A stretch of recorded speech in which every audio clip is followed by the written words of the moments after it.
cold won't knock politely on the door but barges in, slipping through every crack in the wall and entwining around your bones before you even have a chance to yawn. Imagine you are in the severe winter of the Middle Ages. The dawn has just broken. The edges of your small window are smeared white by frost. The bone-chilling wind sweeps through your skin, feeling as if a knife is cutting through it. You pull any broken blanket you can find closer, but it hardly works at all. The truth is, without fire, corpses, or sheer stubbornness, you might not make it through tonight. So before you feel comfortable, this is the essence of a medieval morning. Cold seeps and moisture adheres. The air is filled with frost, and every breath makes your throat itchy. The first thing you hear is not the singing of birds, but the crackling and moaning of trees as they contract under the night frost. And you, wrapped in a rough woolen coat and pulling at the edge of a blanket stuffed with straw, hope that some part of your skin can find warmth. The daily life of this era began and ended with a cold reality. Quite simple. Most people live in small wooden or wooden minus-door houses with almost no insulation materials, and the temperature inside is seldom colder than that outside. Archaeological research on early medieval houses in northern Europe shows that the floors were filled with mud, the walls were thin, and the roofs had wide gaps. Winter winds would blow in, as if this house made you dare not complain. Comfort is a luxury that only the rich would pretend to master. However, there are still strategies. You notice the smoke rising from your neighbor's fireplace into the air, which was a hopeful sign that the fire had survived the night. Your own home doesn't have a chimney yet. The fireplace was smoldering in the center of the room, with smoke swirling around the rafters and then reluctantly wafting out from a hole in the roof. You cough, your eyes sting, but you welcome the sting because the smoke means the flame hasn't completely gone out yet. If you gently blow on it and feed it dry branches, the pile of smoldering embers buried under yesterday's ashes might come back to life. If you lose it, you will tremble for hours until you borrow the flame from your neighbor. Imagine that pressure and warmth are not only a kind of comfort, but also a survival currency. There is a strange gossip that often surprises people. To preserve embers overnight, some families use earthenware jars or covered iron containers. It's basically a medieval fire safety safe. The burning coal will be piled up with ashes and hidden under the lid so that it can be reignited at dawn. The modern image of people ceaselessly striking flint in the morning is misleading. Fire is precious, and you guard it as carefully as a family member. If you lose the embers, you have to trudge half a mile in the snow, ask for some coal from others, wrap it in wool like a baby, and carry it home in a pot. As you drag your feet towards the fireplace, with breathing faintly visible in the haze, you recall that historians are still debating whether the winters of the Middle Ages were harsher than ours, or whether the so-called Little Ice Age exaggerated the pain. Some people believe that the coldest centuries occurred during the later Renaissance, when even the temperature froze. But anyone who sat in a stone house in January would have thought that this debate was almost insignificant. The cold is already terrifying enough. And sparks sprang up. For a moment, you felt like a magician. That light is more precious than gold. The gentle warmth licks your fingers. Although it's not enough for Thor, it's enough to give people hope. Your family stirs up children's groans. The older parents sneezed loudly and all their eyes were fixed on you. In that misty little circle, you can feel the weight of several generations. They do not measure their mornings by comfort, but by whether the embers last. Outside, dawn is very late and faint. The snowflakes creaked and the village began to stir. Some people are carrying bundles of branches on their backs. Some people staggered towards the barn to feed the animals that were also shivering inside. The frost turned every thatched roof white, transforming the entire village into a silent chalk sketch. You tightened your wool, realizing that today, just like every day in winter, you would be struggling slowly against the cold air. However, this kind of pain also has a rhythm, a strange sense of familiarity. You know how to tuck your feet under your body when you sit down, how to hold your hands on a clay cup when the porridge is hot, and how to face the fireplace so that every inch of the smoke's heat can kiss your skin. You know this morning will feel very long to you, But eventually the sun will rise and the cold will become unbearable. The smell of smoke once again fills your lungs, spicy yet comforting. You lean forward, shooting flames from the embers. For the first time today, you believe you can hold on for another 24 hours in this cold world. This is not luxury. This is not consolation. This is just about survival. One ember at a time. The flames grew stronger and stronger. As the fireplace began to breathe, the flames grew even more intense. You moved closer slowly, stretching out your hands, but the heat didn't spread far. The fireplace is not a modern one, but a pit dug in the floor or a rough stone ring. The smoke rose gently, not in an orderly manner, but like a restless soul, refusing to leave until it kissed every beam and blackened every corner of the roof. You blink your eyes and tears flow through them. Your eyes are weeping and your lungs are roaring. But you held on because this flash was more than just fire. It is the center of your world. The fireplace is everything. Kitchen heaters and social magnets. You notice that your whole day has been revolving around this fire pit. Here, bread is toasted on iron rods, stews are slowly bubbling in hanging peasants, and children rush to close, risking being scolded by their parents and having their hair pulled back. In fact, a mainstream historical fact is that in the Middle Ages, families physically and socially revolved around the stove. It's not a decoration stuffed into the wall. It is placed right in the center of the room and requires constant attention. But strangely enough, this is not just about warmth and food. The fire in the stove is sometimes regarded as spiritual life. People murmured incantations to it, made the sign of the cross on their chests when lighting it, and some even placed protective herbs in the flames.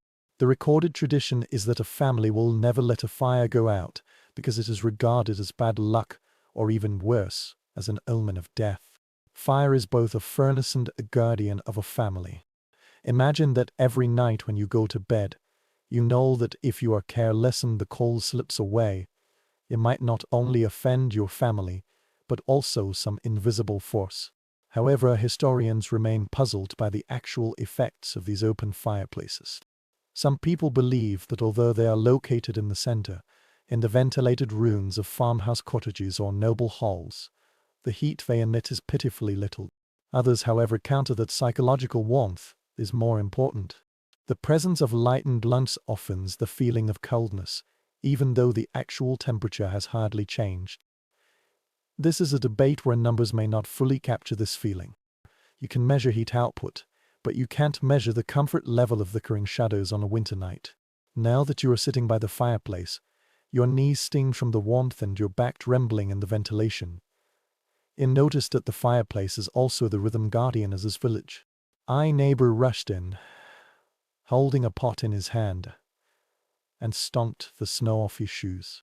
She asked for some embers to reignite her fire. In exchange, she promised to have bread tomorrow. This kind of communication is not strange. This is daily life. The embers were borrowed like salt, lighting the entire community together. The smell of charcoal, the cracking sound of pine resin, and the faint hissing sound when damp wood is thrown in all become the heartbeat of survival in winter. And there is also danger. Lunch does not refresh you, it is not landed on your coat. You shot very fast, your heart racing, realizing how easily a moment of distraction can turn your home to ashes. Medieval villages were often burned down. As long as there is a speck of scattered embers, as long as there is a flame left unattended, half of the settlement will vanish overnight. An open fireplace is no tame animal. This is a kind of warmth, but also a kind of wildness, something that you both respect and fear.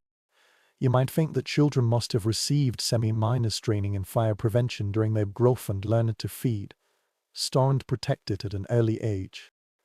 If family without vigilance is one step closer to disaster. The smell of smoke on your clothes, hair and skin has never disappeared. As you walk through the small town, you can tell who is being by the fireplace from the faint charcoal smell emanating from each person. It is the perfume of survival.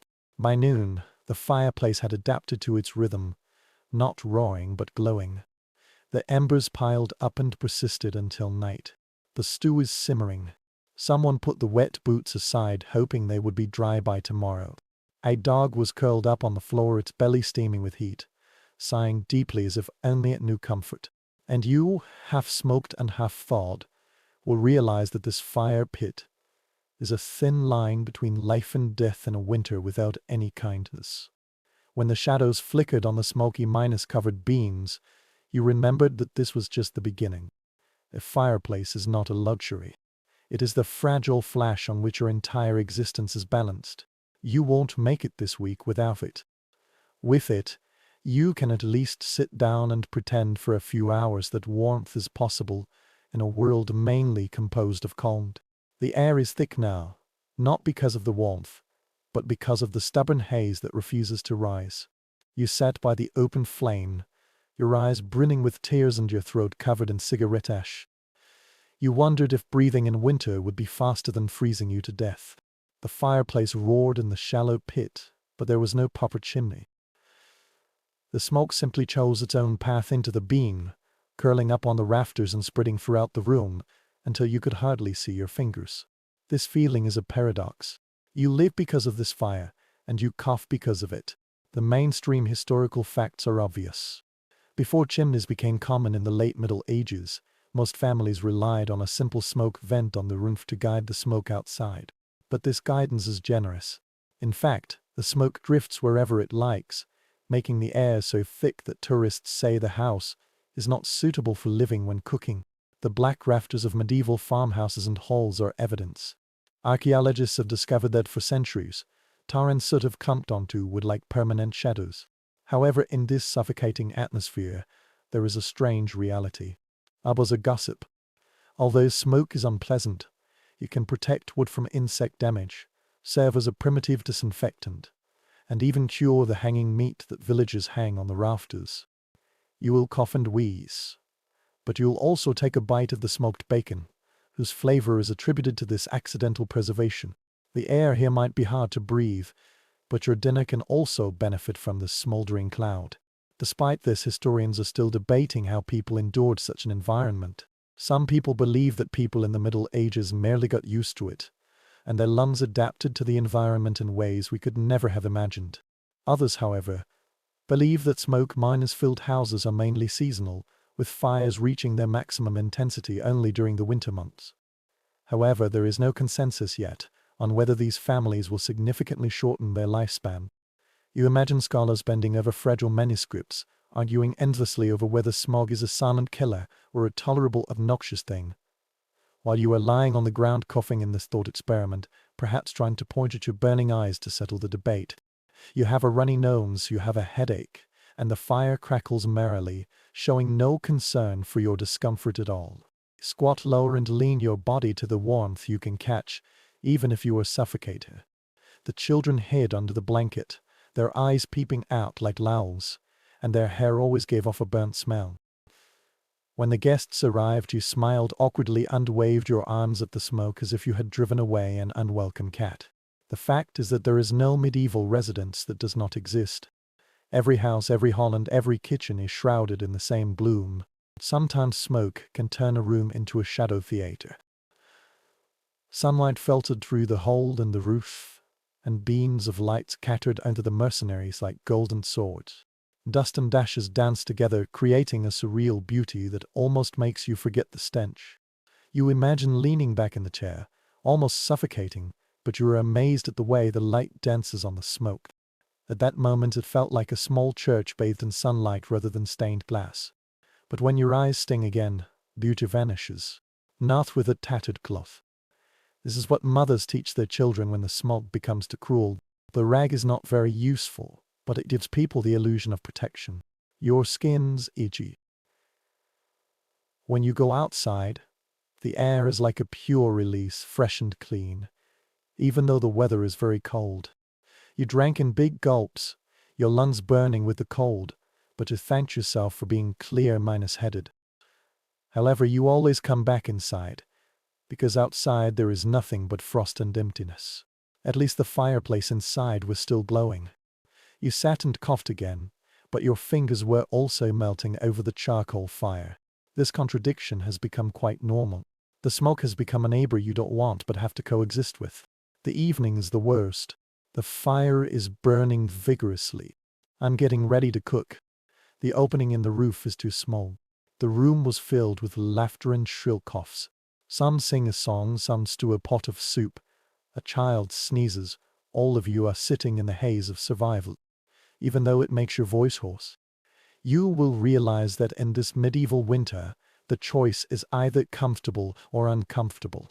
This is between breathing smoke and not breathing at all. The smoke was swirling, but true warmth did not merely come from the fire. It comes from people huddling closely together, their shoulders crossed, and their breaths mixed in the hazy haze. You moved on the hard bench, your knees rubbing against each other, and your blanket was pulled tighter because half of it had been stolen by a sibling who was too close to you. Privacy is a luxury. Collective contra. The mainstream historical facts are clear. In the Middle Ages, families, especially farmers, often slept in one room and huddled together to withstand the bone-minus chilling cold. Archaeological reconstructions of the farmhouses reveal that they were not separate bedrooms but an open space. Livestock sometimes share a floor to increase warmth. The idea of a nuclear family bed is not a modern joke.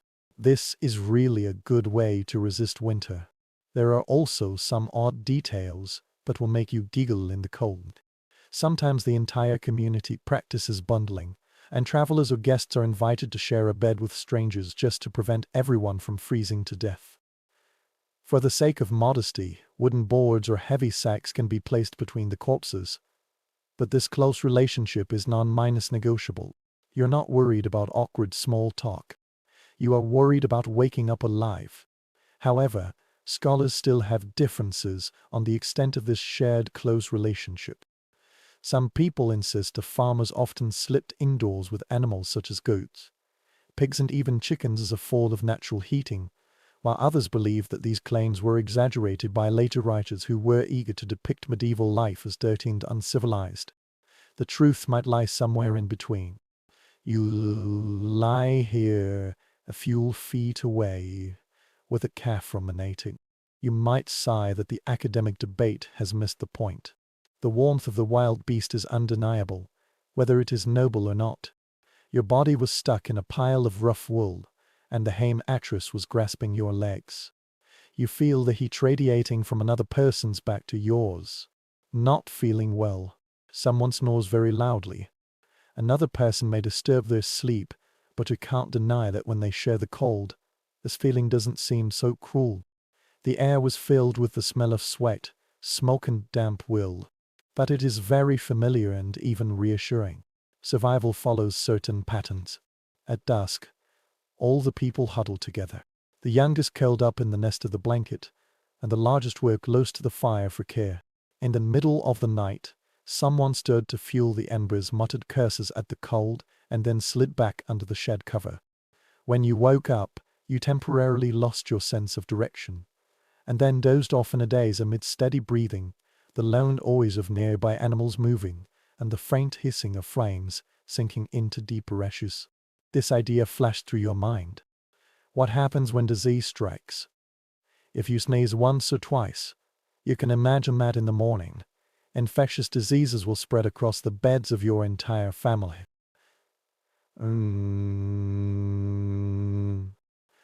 At that time, cold was a more direct threat than disease. So you cover your face with woolen sleeves, hoping that your cough will be ignored. However, there is also tenderness in this intimacy. The children placed their hands on both sides of their mother's body. The fathers curled up protective around the babies. The brothers and sisters were still whispering jokes long after the room had darkened. Warmth not only restrains you in terms of temperature, but also in terms of emotion. Without fire, without insulation, without centralized heating, the human body itself becomes the last furnace you'd entrust. Think back to last night. When the fire was almost out, only the layers of corpses could prevent the frost from getting too deep. This memory makes you tremble all over, not because of the cold, but because of gratitude. The house might be filled with smoke. The walls might leak air like wood. But as long as your bodies are crowded together, you have a chance to fight the longest night. Somewhere in the darkness, a dog moved, sighed and stuck its nose under the edge of the blanket. He smiled and said that it was absurd not only to share warmth with animals, children and adults, but also to share dreams with them. You close your eyes and know that such an arrangement is not for comfort. This is about survival, simple and straightforward. Surviving in the winter of the Middle Ages was worth every inch of the cramped, smoky and sweaty place. When you wake up, your hair is stuck with straw and your skin is covered with wind, as thin as the edge of a knife. The fire went out again, leaving only grey ashes and a dark red core. The room was very quiet. Your breath curled into a pale ribbon and vanished for a second in the smoke-filled darkness. You looked around your little house, and everything was so clear that it was painful. The city wall is not a fortress. This is a mainstream historical fact. Most of the farmhouses in the Middle Ages were built with wooden timber.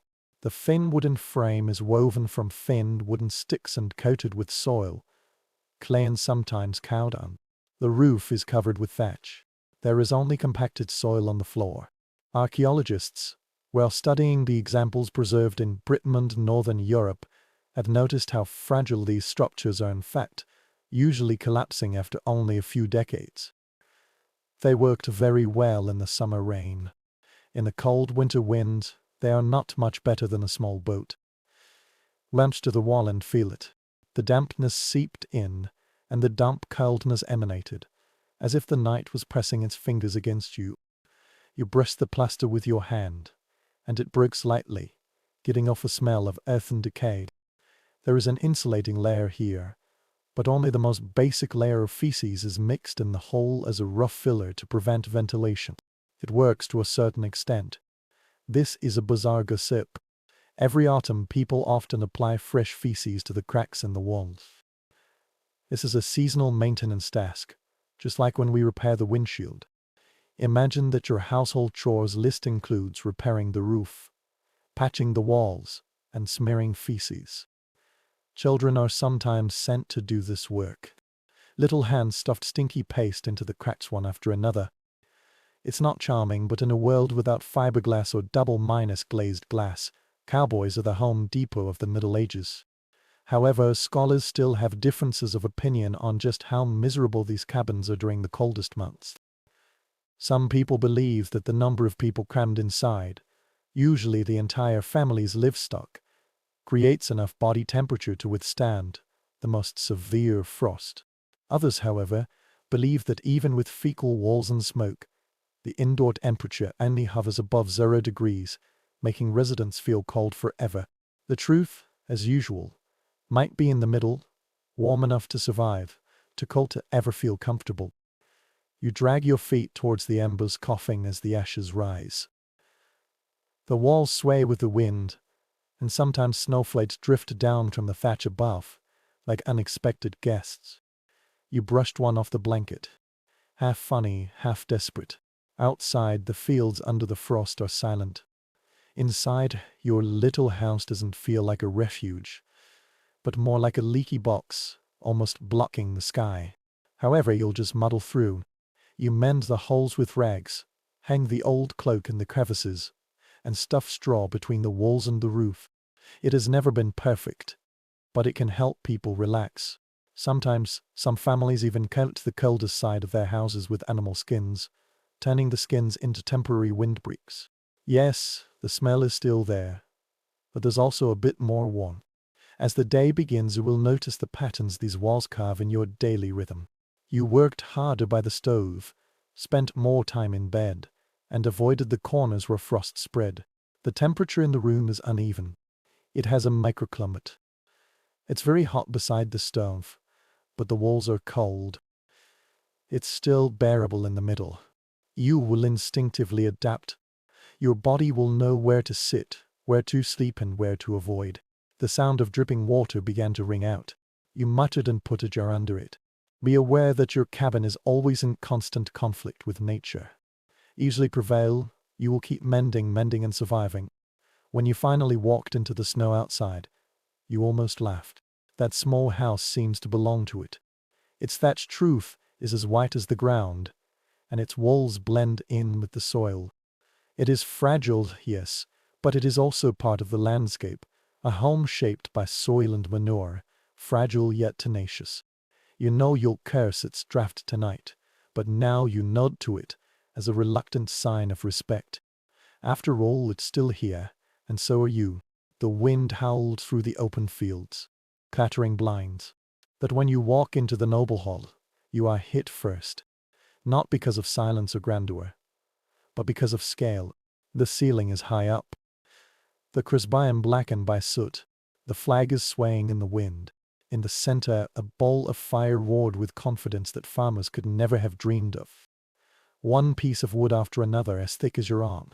The flames shot towards the rafters, and the sparks crackled like restless insects. For a moment, it felt as if I had entered another world, but the truth will soon be exposed. Quite simple. The medieval hall was the center of noble families and was built for gatherings, banquets, and maintaining authority. Fireplaces are usually large and placed in the center of the floor, or later moved to the wall, with covers guiding the smoke.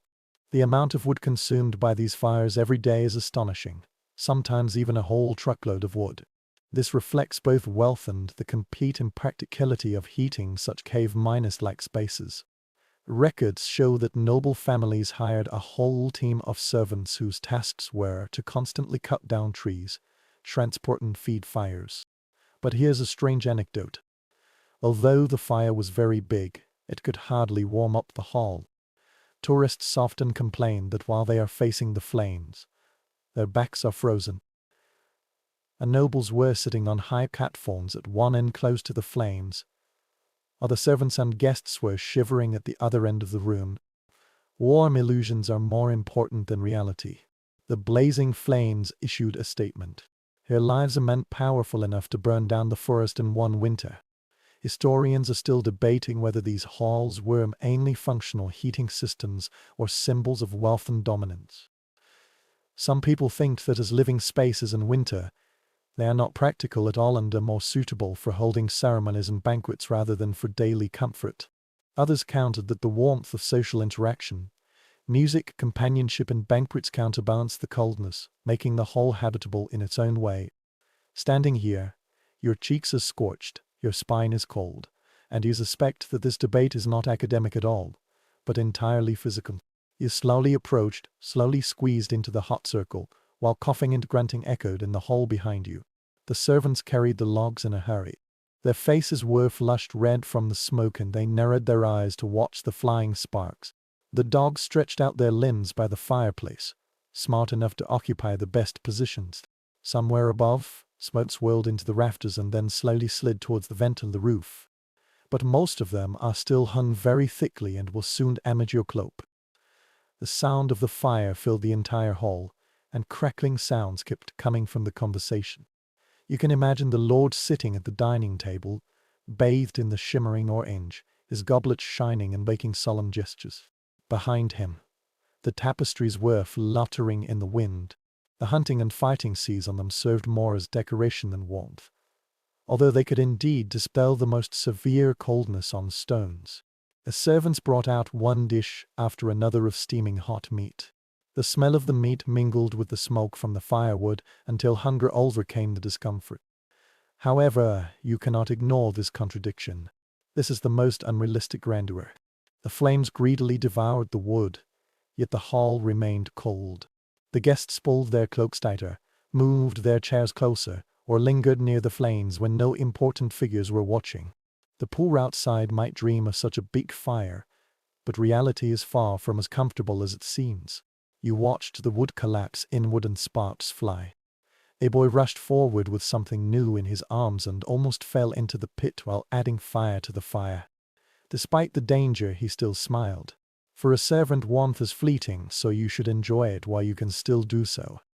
The hall was brimming with vitality, but the cold soon seeped into the corners and shadows, always reminding you that stones, no matter how elaborately decorated, are a bad companion in winter. As the night deepened, music began to play and the hall was filled with laughter, beer and singing. Even here, however, the nobles would pull their cloaked item closer to the fireplace. The fire is roaring, the smoke is curling, the flag is fluttering, and you are still trembling. Wealth can buy fame, but it doesn't necessarily buy comfort. The flags in the noble hall swayed slightly as the flames shot out, but your eyes' word rolls themselves. Stretching upwards, the huge stone surface captured the glow of the flames, but it seemed to have swallowed up the entire flame, leaving behind it immense cold corner. A chill seeped through these stones, as if they had hidden winter within their volume. You pulled your cloaked iter and then discovered something unusual. Fabric pendants, long woven threads depicting hunter, saint and floral patterns. They rippled slightly in the wind, though they changed the atmosphere, something that bare stones could never achieve. A well-documented fact of this era is that the nobility invested heavily in tapestries and other textile wall hangings, not only to show off their wealth but also for insulation. Contemporary records describe how these fabrics were hung on the surface of stones to reduce the burn-chilling cold. Layer-like medieval wallpaper, portable, colorful, and surprisingly practical. When the nobles traveled among the castles, the tapestries would follow them, carefully rolled up and loaded onto the carriages, so that the grand halls would not remain cold and desolate for a long time. Strangely enough, these textiles sometimes carry more than just warmth. Imagine a tapestry that serves as both an insulating material and a tool for storytelling.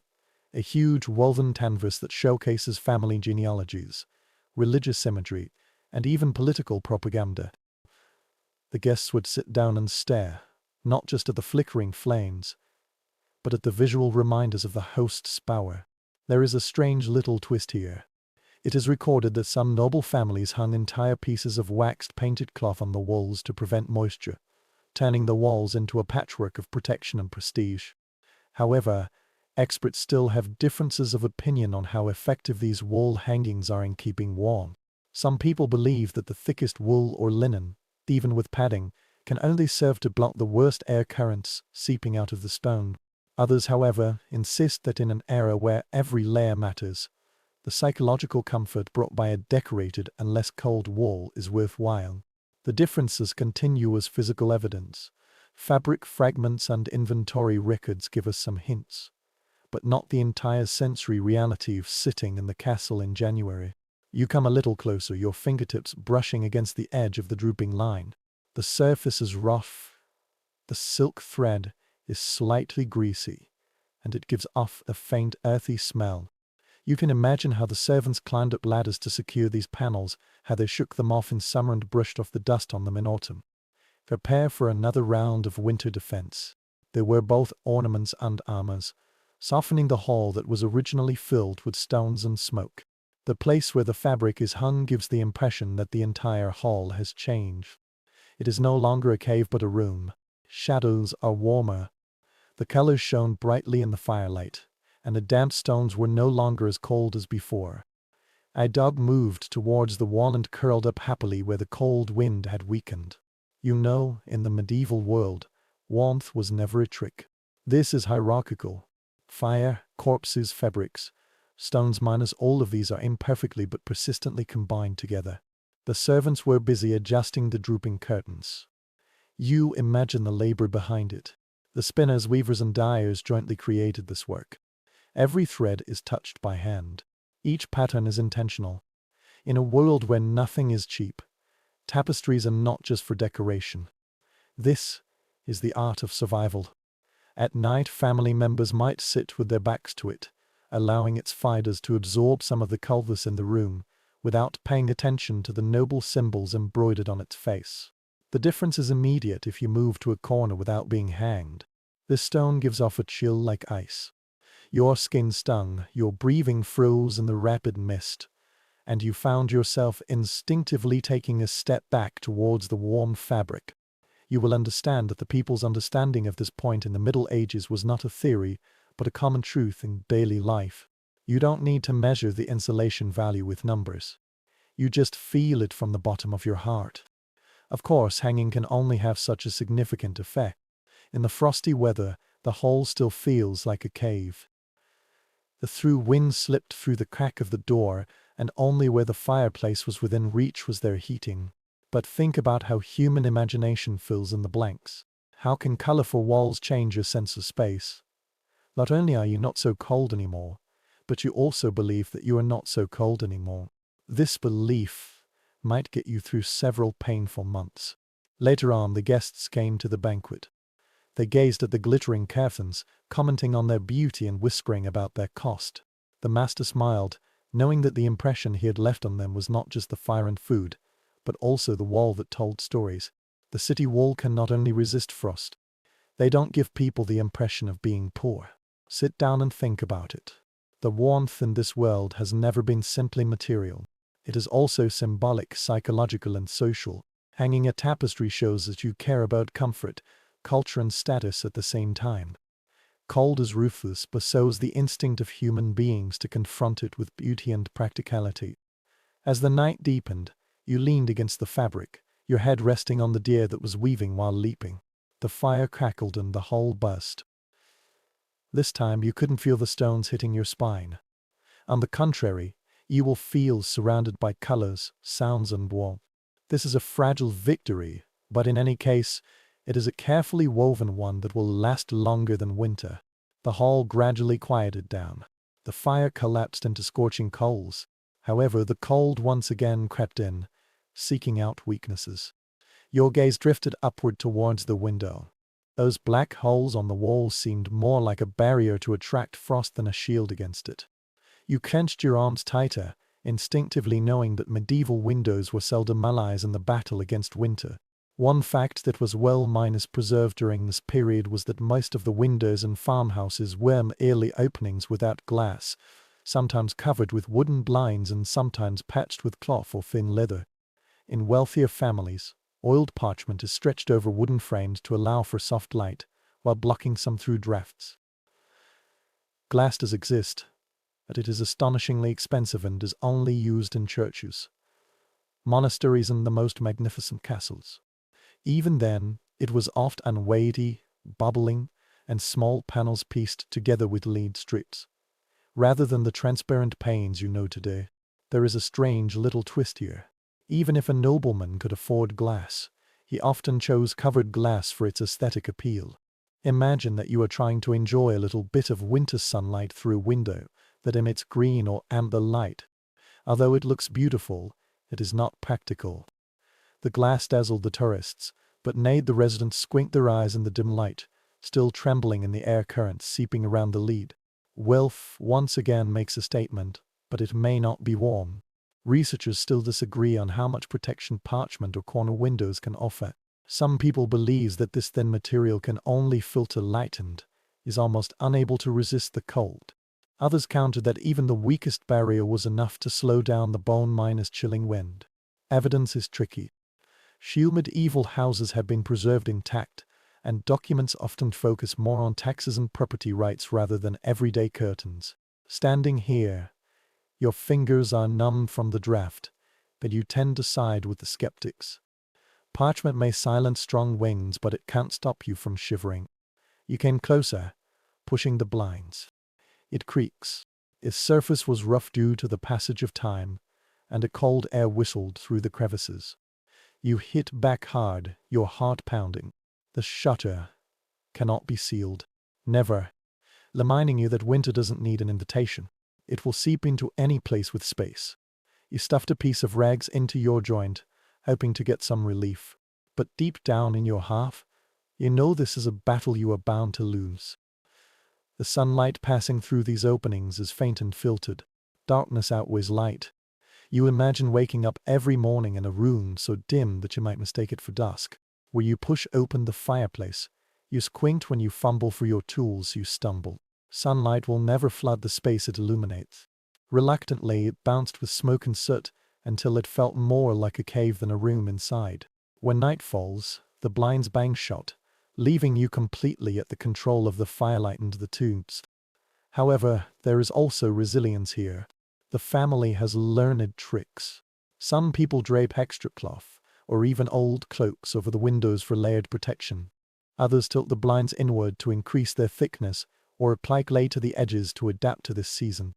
In towns, people lean against the walls of their neighbors' houses and stack them very close together, so as to reduce the side exposed to the wind.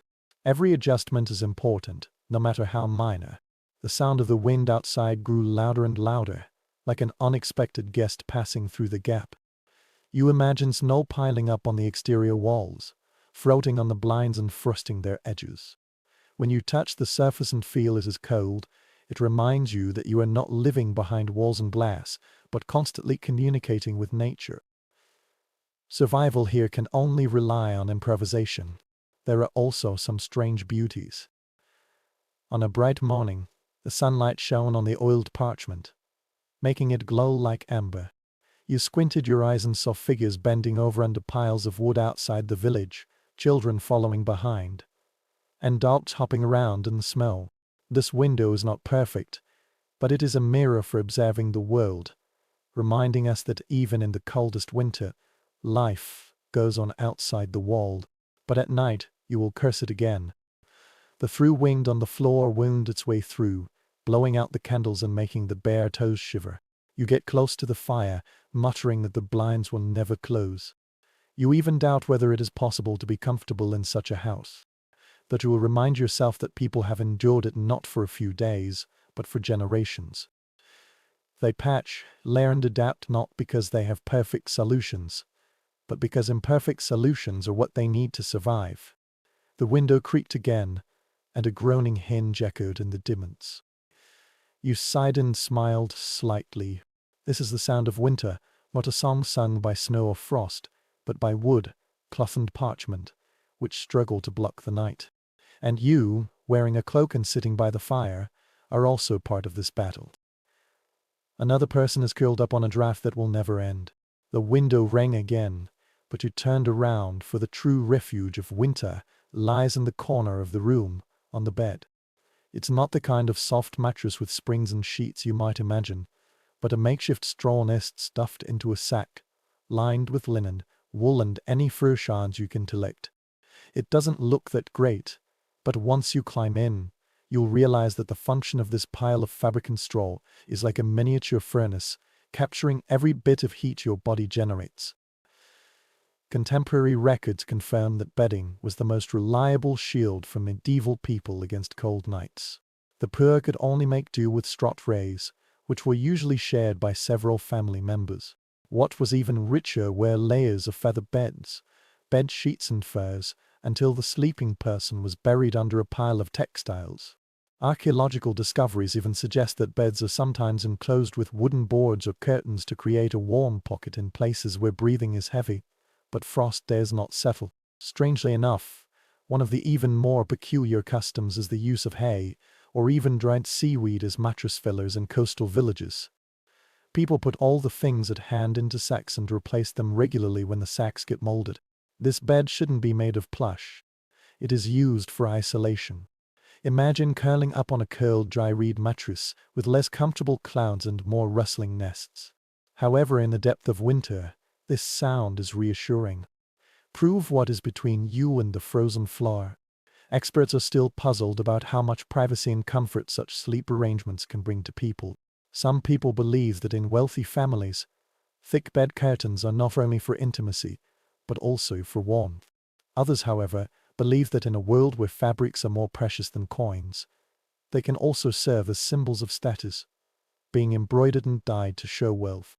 However, whether for warmth, privacy or the right to show off, the enclosed bed had become one of the iconic features of medieval family life. Now you crawl into the bedding and feel the scraping of the straw beneath the first layer of wool. It will prick your skin through the fine linen, but once you turn around, the straw will be compressed and slightly shaped into your form. The blanket on top is very heavy, and the weight it presses down is reassuring.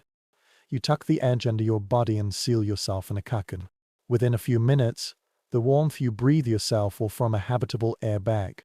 It was pitch dark inside the bed curtain. The firelight weakened to a faint light. You can hear the sound of the house, the creaking of the wood, the dog moving on the floor, and the faint whistling of the wind sneaking in through the blinds. But here in this nest, the world has become quiet. Even the bitter draught seemed to hesitate, defeated by layers of wool, fur and tightly stretched cloth. Of course, risks do exist. Coal lumps or embers sliding too close may ignite the bedding in an instant. There is such a story circulating among the people carelessly wake up in smoking straw and rush to put out the sparks to prevent them from spreading. In the hall, the smell of smoke might imply warmth, but on the bed, it means terror. Parents warned their children not to drag the embers too close. Although sometimes there is an extreme longing for warmth, there are still people who take risks. However, despite these dangers, this bed is not only a warm place for the family to find, but also a comfortable one. The children snuggled up to their parents. Siblings share fur. The couples whispered to each other in the darkness. This close relationship is out of necessity, but it also builds a bond. You imagine lying here side by side, your breath blending with that of others. The bed curtain not only blocks the through wind, but also shields you from the loneliness of the long night. When you finally close your eyes, the effect is magical. The world outside the bed may be cold, but in your little stove, lunch does not refresh you, it does not. Dreams float easily in this cocoon. Perhaps this is why people in the Middle Ages often described sleep as blessed or even sacred. That was the only time when the cold couldn't catch up with you. This is a real rest for your body. When morning comes, your joints will be stiffened, your hair will be stuck with straw. You'll sneeze at the dust, shake off the quilt and moan at the cold that rushes in as soon as you leave. By at least tonight, you understand how a bag of straw and a pile of blankets can become the most precious techniques for survival in winter. When you stood up, the straw beneath you was still rustling. Your joints were stiff and painful from maintaining one posture for a long time. The fire burned down again, leaving only the grey ashes obscuring a faint glow. Before you dare to face the coldness of the room, you will explore something that can bring comfort. Do you still remember the family tricks passed down from generation to generation, such as hot stones and hot pots? Evidence from medieval family records clearly shows that people often relied on heated objects to keep warm. Smooth stones were placed in embers or beside the fireplace to be baked until they gave off heat, then wrapped in cloth to prevent burns, and finally stuffed into the quilt. In wealthy families, metal hot pots filled with coal are placed under blankets and moved back and forth like irons to drive away the damp cold. Although this feeling doesn't last long, you will feel a sense of relief in the first few minutes when you climb into bed. Surprisingly, some families have gone further in this regard. It is recorded that bricks, tiles and even iron tools were heated and used as temporary heating tools. Occasionally, farmers would place a small pot of embers at their feet and rely on the light of the embers to fall asleep. In colder regions, people often find some families wrapping warm stones all night long and pulling them onto the bed as if they were pets. Imagine holding a carefully bound stone. What you are grateful for is not its company, but its stubborn retention of lingering warmth. Not all scholars agree on how common warming pots are outside noble families. Some people think that the metals needed to make them are too expensive for farmers, and they might insist on using stones and tiles. Others, however, believe that the wealthier villagers might be able to purchase simpler wood bowls filled with hot sand. The lack of consistent archaeological evidence keeps the debate going, although it doesn't matter much when you put a hot stone at your feet and sigh happily. Now you reach your hand towards the fireplace and carefully scoop out a flat stone from the ashes. Its edge emits a faint light. You quickly wrapped it in a cloth, held it carefully, and the warmth seeped into your stiff fingers. For a moment, you close your eyes and imagine the stone as the sun, small but powerful, providing enough heat to resist frost. You stuffed it into the bedding, watching the steam rise slightly from the fabric and the chill gradually dissipate. There is a smell of burnt fabric in the air, pungent and spicy. You made a funny face, knowing the danger of being too hot. The stones might burn or even set the bedding on fire. Families learn to be cautious at an early age. When the pot slipped under the bed sheet, the children were warned not to touch it to avoid blisters on their hands immediately. There is such a story circulating among the people: a careless servant left the coal for too long. When he woke up, he found that the mattress was smoking. In winter, fire is both a savior and a threat. And on your own bed, this balance is the most intimate. When the stone cools down, you rack your toes around it, enjoying the gradually fading warmth. This feeling spreads through your legs like the memory of summer. You know this won't last long. Within an hour, the stone will turn cold again and be indistinguishable from the ground. But this brief respite is enough to help you fall asleep peacefully and relieve the pain brought by the endless drafts. Think about how many nights in history have been softened by such petty tricks. How many people whispered thanks for a stone, a tile, or a pot of coal. Without this small but smart invention, how many nights would be unbearable? To some extent, it is a humbling thing to realize that survival sometimes does not depend on grand banquets or magnificent castles, but on a stone pulled out of the fire, wrapped in swaddling clothes like a child. The flames were crackling again, and the embers were sighing. You knew that soon another stone would be heated. You will sleep in comfortably tonight, but in a compromise, you will no longer tremble so much, for you have entered the darkness with the fragments of the fireplace. When dawn breaks, you stand up, cold and pale, your limbs stiff, shake off the bedding, and once again prepare for the evening's ritual, lulling warmth into the bed. This is a fragile program, but it works. The winter outside is wreaking havoc mercilessly.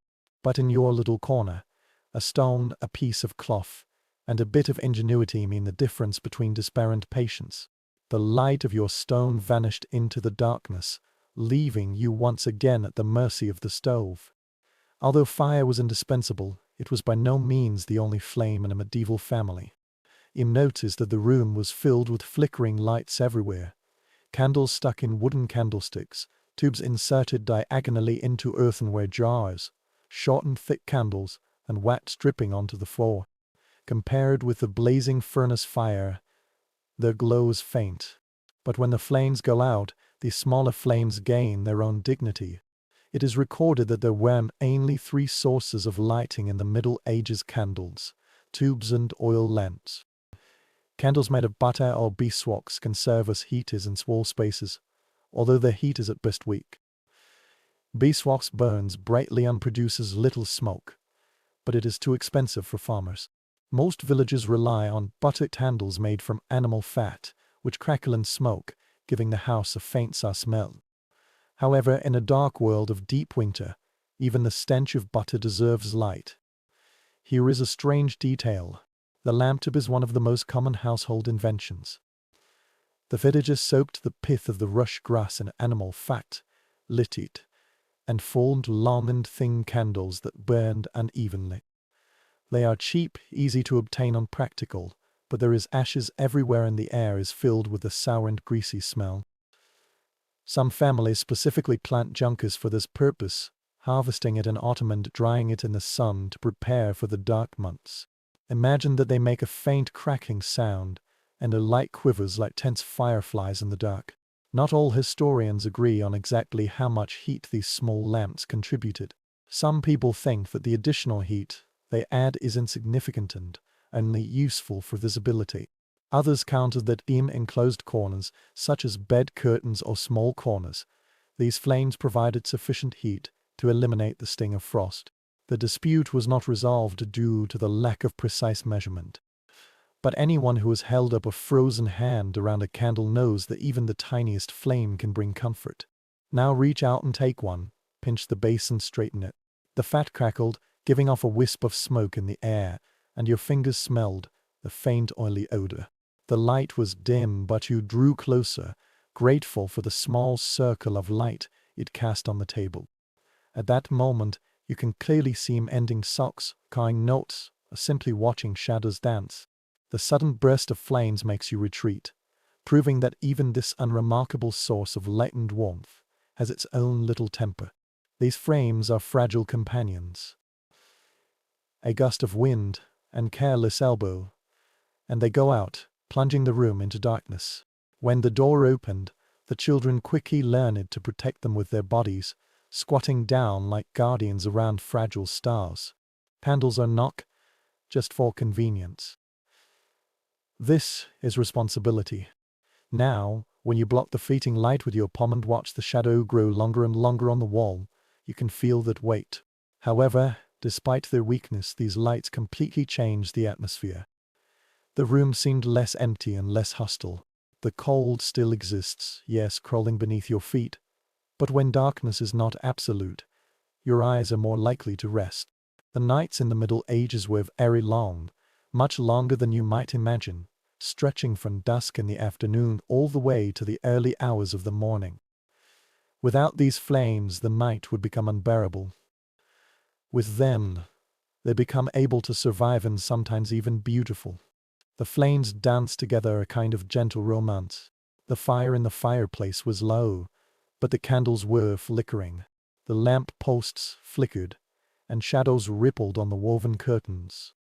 You hear a child muttering to himself in his sleep, moving under the blanket, their faces slightly bathed in the light. You can imagine couples whispering to each other by candlelight, monks copying scriptures under the flashlights, and guards warming their hands in front of the night watchman's lanterns. Flame is not merely light or heat. This companionship, fighting against the immense cold. Of course, danger is always close at hand. A butter candle toppled too close to the thatch may mean disaster. Fire is both a savior and a predator, always waiting to get out of control. You imagine a village night where a careless lamp would spill on the straw and a whole row of cottages would disappear in the smoke. Every flame, no matter how tiny, is subject to both doubt. You hold it, but you are also afraid of it, because you know it is both hope and destruction. You still gently blow through your candle, not to extinguish it, but to watch it bend and burn. The warmth is faint and almost imperceptible. But in this dark and cold room, even the slightest warmth is like a friend's hand on your shoulder, and you've realized that life in the Middle Ages was built on the courage accumulated by these small flames.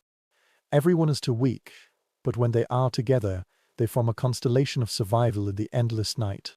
The tiny flame crackled and the grease gradually faded away until the fireplace once again became your main companion. But not every medieval winter night was spent in a smoke-filled cottage or a well-ventilated hall. Imagine yourself walking in silence along a secluded stone corridor, your sandals rubbing back and forth on the frozen stone slabs, and your breath curling up like incense in the half-light and half-dark. You are now in a monastery where the warmth is rationed, just like the Eucharist. The documents of the monastery rules, especially those of the Benedictine order, clearly indicate that not every room is on fire. The monks got up long before dawn and filed into the cold church, tucking their hands into their sleeves to chant prayers. The closed corridor is deliberately without heating, with the aim of making people's spirits stronger and resisting physical weakness. There were only kitchens and infirmaries. Sometimes there was even a reliable fire in the kitchen. The monks could only endure the cold and silence. According to the accounts of medieval tourists, they saw the ink in the monks' ink bottles freeze, and their breaths as they copied the manuscript by hand enveloped them. Let's take a peek at that world. In some temples, public heating rooms known as Ka-Akdawai have become a precious refuge. This is usually the only place with a stable flame, where monks are allowed to gather to relax. Imagine 20 men shivering in their habit, squeezing towards the fire, stretching out their hands, trying to absorb enough heat to take back to the cold and silent cell. In some areas, these factories have turned into social centers where whispered conversations and shared stories are not just physical. Scholars still had differences regarding the extent to which these regulations are implemented. Some people believe that the aesthetic order does indeed prohibit making fires in dormitories, forcing monks to spend the night in stone cells without heating. Others, however, believe that local practices vary greatly, allow the use of braziers in particularly cold winters. Written rules may be strict, but human survival instincts often distort them. We may never know the complete consistency of practice. Even though you are standing here, your bare feet are numb on the cold floor. You suspect that a more rigorous explanation is indeed very true. You follow the monk's procession into the factory. The hall was simple, but in its center a ball of fire was burning. Though plain, It was very stable. The smell of smoke mingled with the aroma of bread and soup. The monks were eating quietly. Irida was reciting scriptures, and the bowl was giving off a slight steam in the cold. The fire in the stove couldn't warm the whole room, but its presence made the meal passable. Without it, the act of eating would feel like a punishment. With it, a fragile sense of community was maintained during the worst months. After that, you stroll into the writing room where the scribes are sitting hunched over long desks. There is no fireplace here. Only a few candles are flickering in the darkness. The men bent low to turn the pages, their fingers stiffened, the ink dull. Some people wore fingerless gloves, while others just breathed with their hands together before continuing. The air was filled with the sound of quill pens scraping on parchment. Despite the cold weather, this rhythm was very steady. The manuscripts that have survived from this era are not only proof of patience but also of endurance. The stiff person sitting at the desk carved words and decorations on the parchment. On the walkway of the corridor, frost crept over the stones and glowed faintly under the light of the torches. The arch opens to nature, and the wind blows mercilessly. You pulled your clothes tighter and hunched your shoulders into a ball, thinking to yourself how many winters such a person could survive. However, for the monks, the cold is not merely a challenge. This is a kind of discipline. Patience is to share in the sufferings of Christ, making the body weak but the spirit strong. However, when you think of the monks sneaking around in the temple, warming their numb hands before the bell calls them away, you can't help but smile. You imagine the calm relief on their faces, and the subtle joy when the blood returns to their fingers. These stole and little comforts are as humanized as the prayers they recited. As night fell, the cemetery was pitch-dark and silent. Rows of narrow beds stretch all the way into the shadows. There was no fire, no candles, only the scent rising like a pale mist. You climbed onto the thin blanket and felt the chill of the stones seeping out from the mattress around you. People moved in silence, and the sound of coughing echoed on the walls.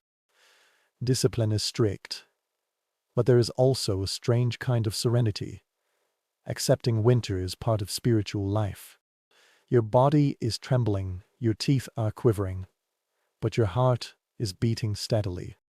You realize that the warmth here is not merely measured by temperature. It exists in the rhythm of prayer, in the sound of chanting in unison in the cold, and in the shared belief enduring suffering brings meaning. For monks, survival has never been the sole goal. Trembling is service, suffering is sanctification. So, in this frost-covered monastery, you sleep restlessly, not warmed by fire, but by faith and quiet power of people who believe that the cold itself is a teacher. When you return to rural life, the bells of the monastery still ringed faintly in your ears. There, not every place is shrouded in the cold silence. Imagine thick smoke billowing and the fragrant aromas whirling over the rafters until the entire room glows like a ghost. You stand in a bathroom, which is a rare yet precious opportunity to escape the endless cold. Written records of medieval towns confirm that public baths were found all over Europe, from the bustling London to small villages in Germany. They are not merely places for washing up. They are warm sanctuaries. The bath is heated by a stove or a large fireplace, and the water retains enough heat to fill the air with steam. The customers lingered on, soaking in the bathtubs, chatting idly, and sometimes even eating and drinking when the snow was piling up outside. For those who are accustomed to smoky cottages and cold homes, these steaming rooms must feel like entering heaven. An unusual detail comes from the records of Paris and Nuremberg. Bathhouses often serve as taverns or even social clubs. You can lie in the hot water and sip the 5-spice wine, or pay extra for the food provided for you in the bathtub. Some reports described hired musicians playing while others were relaxing, with notes reverberating through the clouds and mist. Imagine that when the city outside your door groans in the frost, you laugh with your neighbors, your cheeks flushed from the heat. The voices in the academic circle are still debating just how widespread these institutions are. Some historians believe that they were very common and inexpensive, accessible to artisans, merchants, and nobles. Others have pointed out that many bathhouses disappeared in the late Middle Ages, partly due to fear of disease and moral suspicion. As with many aspects of daily life, the truth may vary from region to region, thriving in one town and declining in another. You may never know how approachable they are, but when you get lost in the lukewarm water here, you won't care about academic debates. What you care about is how your fingers will eventually fall. You dive further. At first, the water is very hot before your body melts. After weeks of cold air currents, this feeling is hard to resist. It is almost astonishing that every inch of the body can feel the heat. Your skin stung, the beads of sweat on your forehead, and your muscles were ungrateful. There was the smell of damp wood in the air, the fragrance of herbs thrown into water, rosemary, thyme, and even the scent of lavender if the host was generous. Around you, people are whispering to each other. Steam covers their faces and turns them into shadows.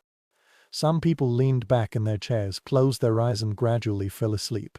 Others were chattering merrily, heaving a sigh of relief and no longer trembling. The bathroom has become a cozy microcosm, with a fragile, warm foam blocking the winter. You know why these places are so popular, right? For an hour or two you can forget the cruelty of this season. Of course, this kind of comfort also comes with risks.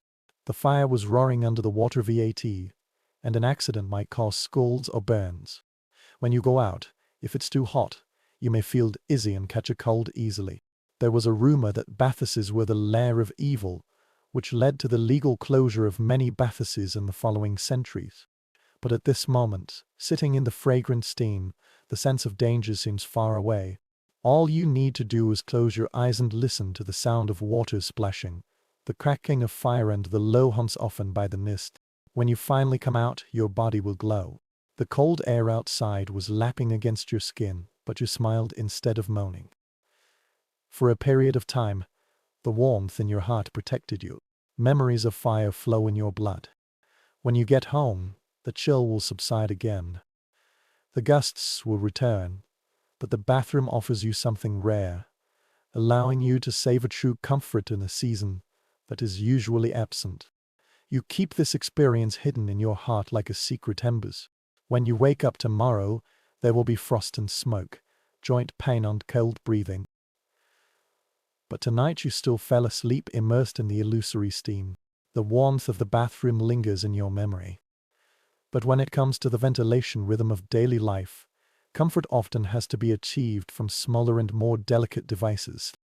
You glanced at the dim room and noticed a strange object. Frying pan, a shell metal pot with a hole on the lid, placed on the lap or sometimes held by hand. It emits a faint red light from the embers inside, giving off a fragile heat into the smoky air. You have already seen the brazier, the portable brazier of the medieval world.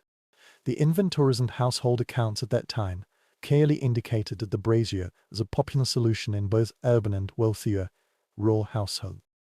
Filled with charcoal or hot coals scooped out from the main furnace, they can move to smaller rooms and provide warmth where the central stove cannot reach. The servant carried them into the bedroom. Guild members gathered in the conference hall around them, and officials let them burn in the well-ventilated conference hall. Here is a strange little exercise. In some Mediterranean towns, especially in Spain and Italy, people would place a brazier under a wooden table covered with thick cloth, betting the fabric on their fires, effectively forming a heated tent. This ingenious installation, later known as brazier and also called kotasu in other cultures, turned mealtime into a cozy refuge. Imagine the joy when you slide your frozen feet under the cloth and find a bag of trapped heat waiting to greet you. Experts continue to debate the safety and practicality of brazing. On the one hand, they are delicate, cheap, portable and effective. On the other hand, the danger of carbon monoxide asphyxiation is very real. There are written records stating that in a closed room, the entire family was found dead after being smoldered in a brazier all night. Some people think these tragedies are rare but sensational. Others, however, believe that this risk is persistent and widely concerned. It is certain that this wise man was both a friend and a potential executioner, but also treated with suspicion. Now you see a servant dragging his feet past with one in his hand. The coal inside glowed slightly, and with each step, ashes scattered out like grey snowflakes. The smell is pungent, with a metallic and smoky flavor. He placed it beside a group of people who immediately leaned out, stretched out their hands and let out a sigh of relief. The light illuminated their faces, and their eyes closed briefly, as if they had just recalled the warm feeling. You also move closer slowly, allowing the heat to brush over your skin. It is more like the ghost of summer than summer itself, but it eliminates the sting in the air. Your calves went numb, your fingers relaxed, and that day you stretched your shoulders for the first time. The brazier turned into his own little fireplace, a center that brings people together. The conversation began around it. Laughter was aroused.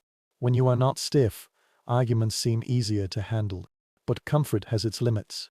The farther you use it, the faster the cold will regain control. Heat is local, not universal. Once the embers are extinguished, the illusion will disappear. Shaking the coal and blowing it gently until it burned again. Everyone is waiting, looking forward to a brief rebirth. It is easy to understand why the brazier has become a symbol of intelligence and anxiety. They ingeniously solved a problem, namely how to heat large stone buildings with limited fuel, but they have never completely solved this problem. You can't leave them without any risk. You can't sleep by their side. You must live in dangerous conversations with them, balancing gratitude and fear with every ray of light. It was late at night, but the brazier was still smoldering. Its tiny flame core was doing its best to resist the cold. You grew closer, feeling its breath pressing against your skin. You thought, the warmth in this world is always partial and always temporary. However, even a glimmer of comfort, even the faint red embers in a plate of ashes, could mean the difference between despair and survival. The glow of the brazier faded away, leaving you once again to rely on the gradually shrinking fireplace. Outside, the wind is rustling the blinds and swaying the thatched roofs. You can almost hear the groans of the bare branches in the distant forest. Wood is the lifeblood of all fires. However, not everyone can freely collect it. You stepped out of the house, basking in the fresh air of the early morning, and the struggle became clear. Firewood itself is a controversial treasure. Records from commemorative characters and royal decrees confirm that in most parts of medieval Europe, access to forest was strictly controlled. By the 12th century, large areas of woodland were declared as hunting reserves for kings and lords. Logging without permission may mean fines, beatings, or even worse. Farmers still pick up fallen branches or gather shrubs, but dragging heavy logs home often risks being punished. Fire is both necessary and prohibited. This is an unexpected corner of history. People have become good at making use of every piece of waste. When suitable logs are lacking, they will burn small twigs, dry leaves, animal manure, and even bundles of straw. In some areas, villagers collect seaweed, dry it, and then pile it up into smoky fuel piles. Imagine that smell, spicy and salty, not at all like the crispness of oak, yet it can keep the embers alive until the next night. Fuel is more of a possibility than a preference. Historians hold different opinions on how severe the shortage was in the Middle Ages. Some people believe that in many areas forest management is quite sustainable. Lords plant new forests and regulate felling to avoid disasters. Others insist that by the late Middle Ages, the shortage of wood was real and urgent, forcing communities to turn to alternative fuels like peat and coal. The evidence varies by region, but the debate highlights one fact. Firewood for granted. You raise an axe and test its weight.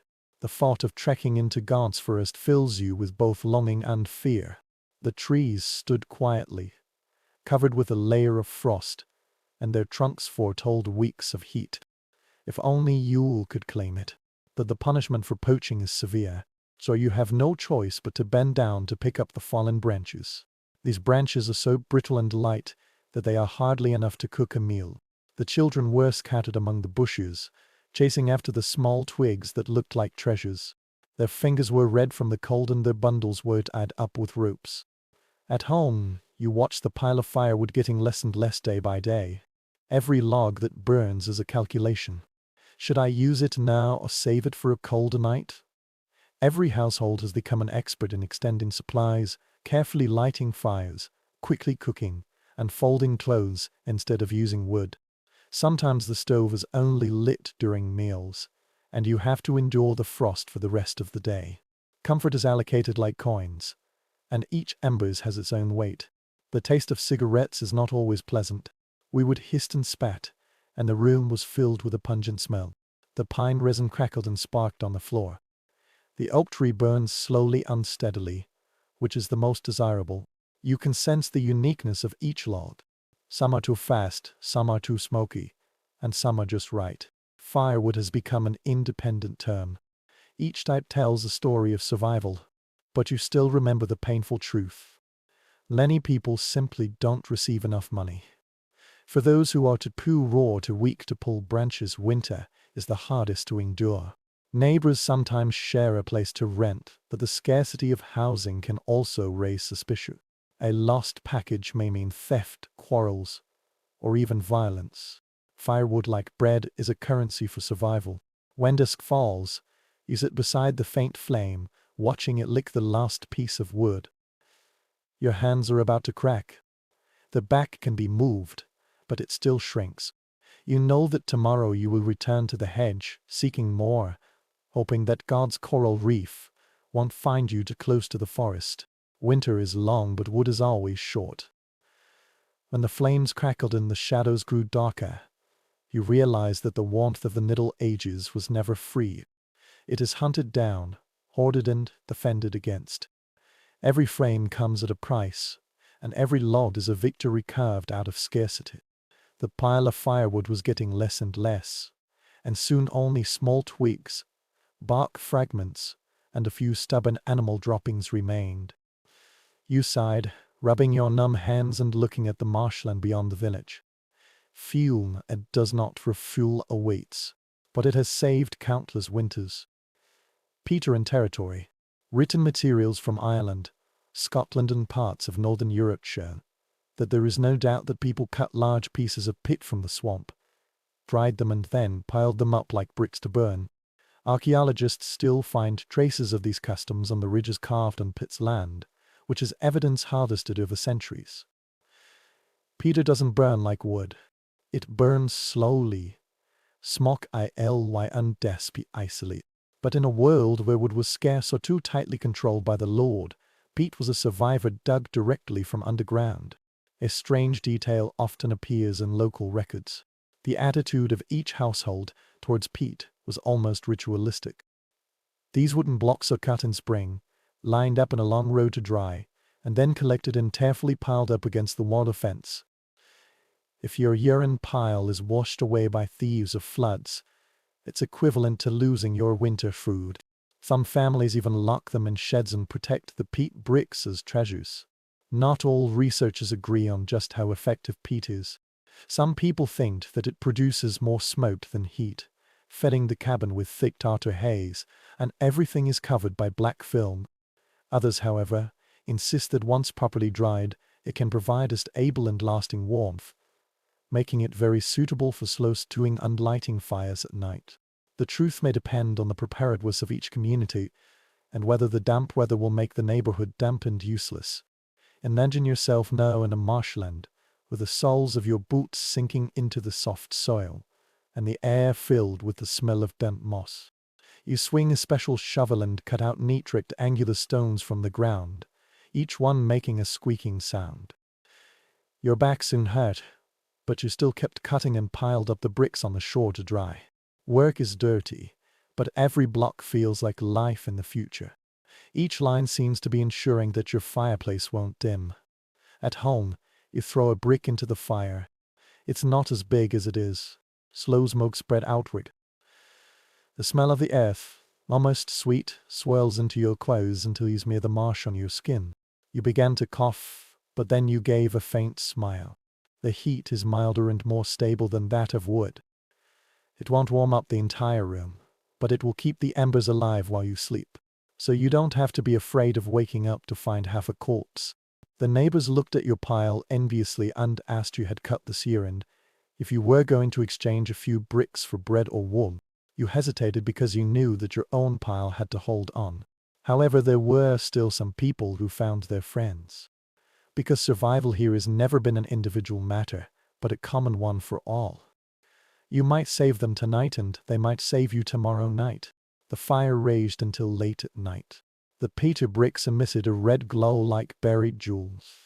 The smoke stung your eyes, blackened your rafters and made your throat itchy, but you still endured it. You know that outside, the frost is more severe, the snow is thicker, and the wind is blowing across the land.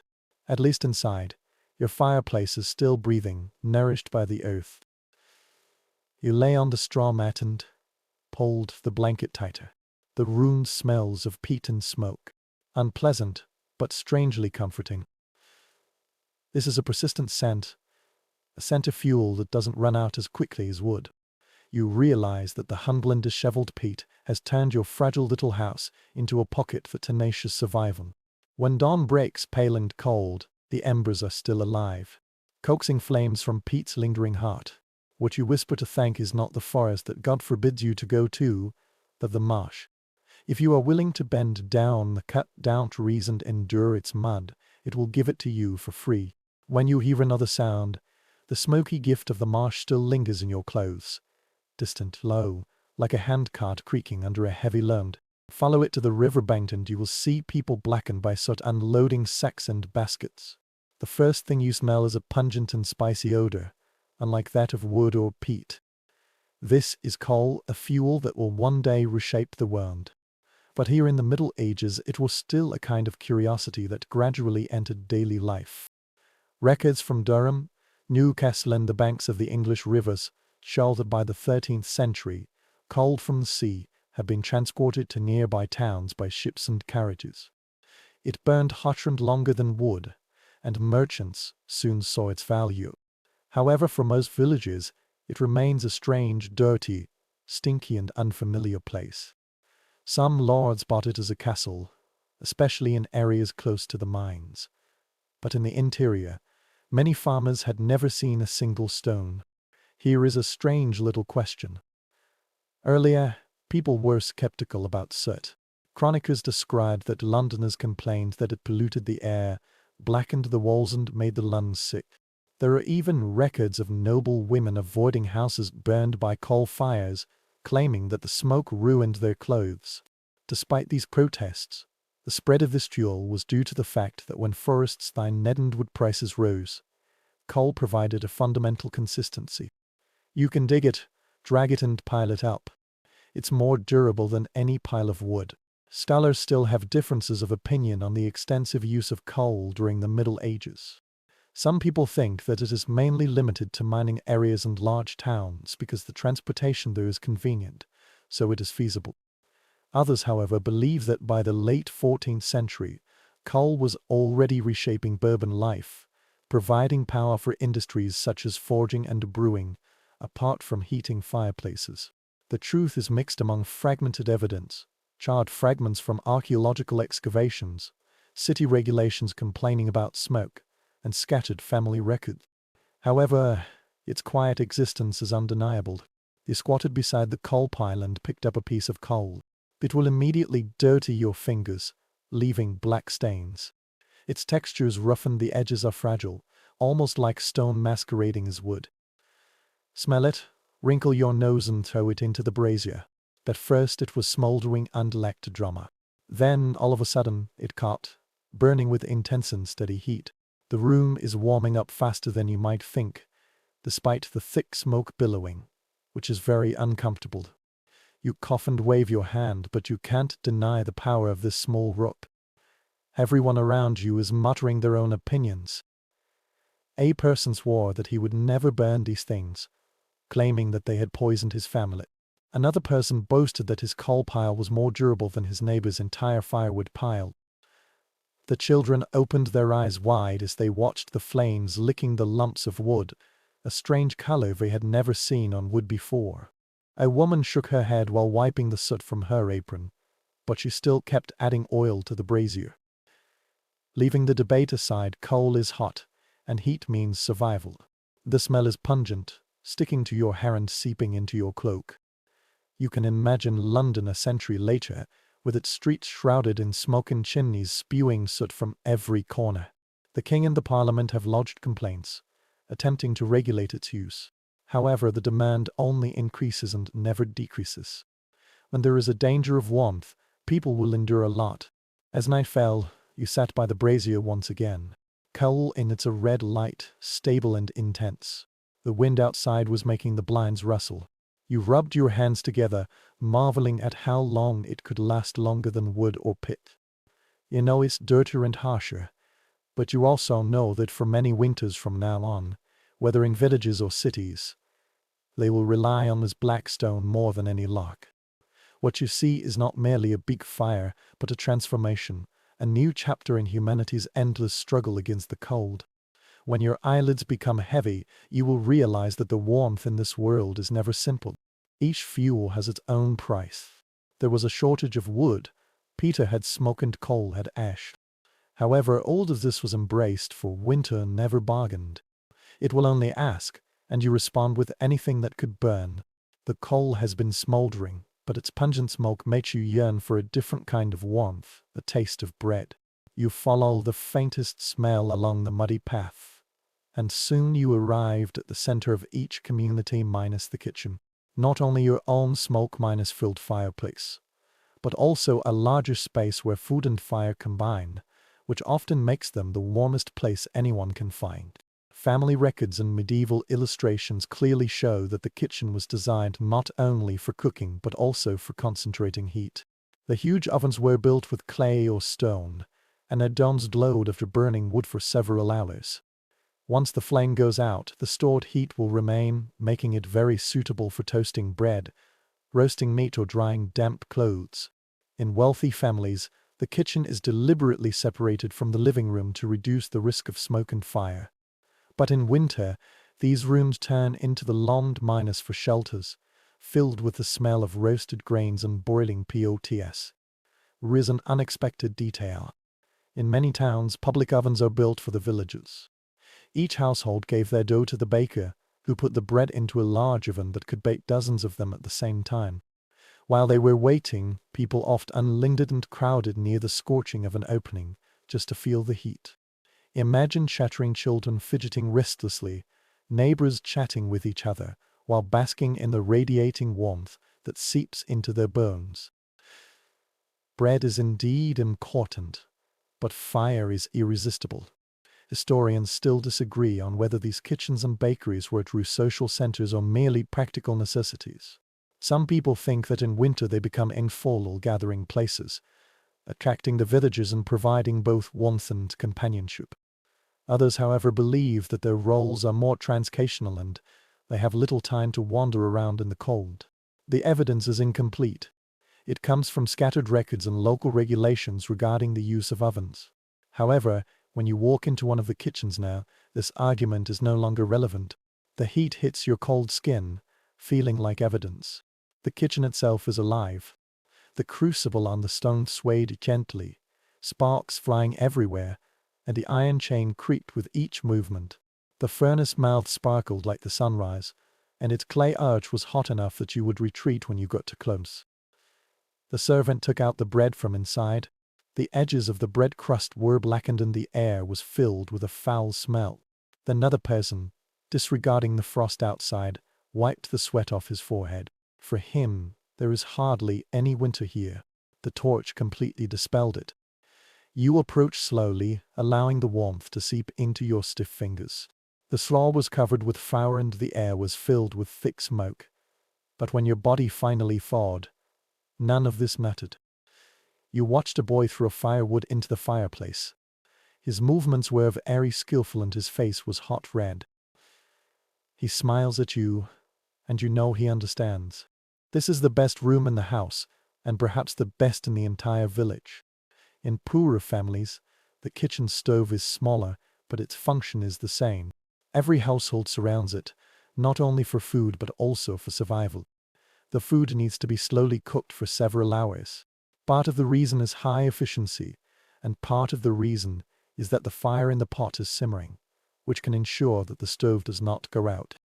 Even leftover vegetables or bones have become fuel and food for keeping warm. The taste of cooking is not merely the taste of hunger. It is reassuring that the fire has survived another day. However, there are also dangers in the kitchen. Sparks jumped onto the straw floor. The grease caught fire. The smoke often pricks the eyes until they become moist. The regulations of medieval towns often mentioned the fire risks in bakeries, warning that a fine would be imposed if the oven was left unattended. Sometimes the entire street was burned down because a spark from a kitchen escaped into the night. This risk calmly. No warmth, no bread, no life. You lean back against the kitchen wall, feeling the warmth of the stone under your shoulder. The room was filled with the rhythm of work. The knife crackled, the pot bubbled, the flames crackled, and the sound of instructions came.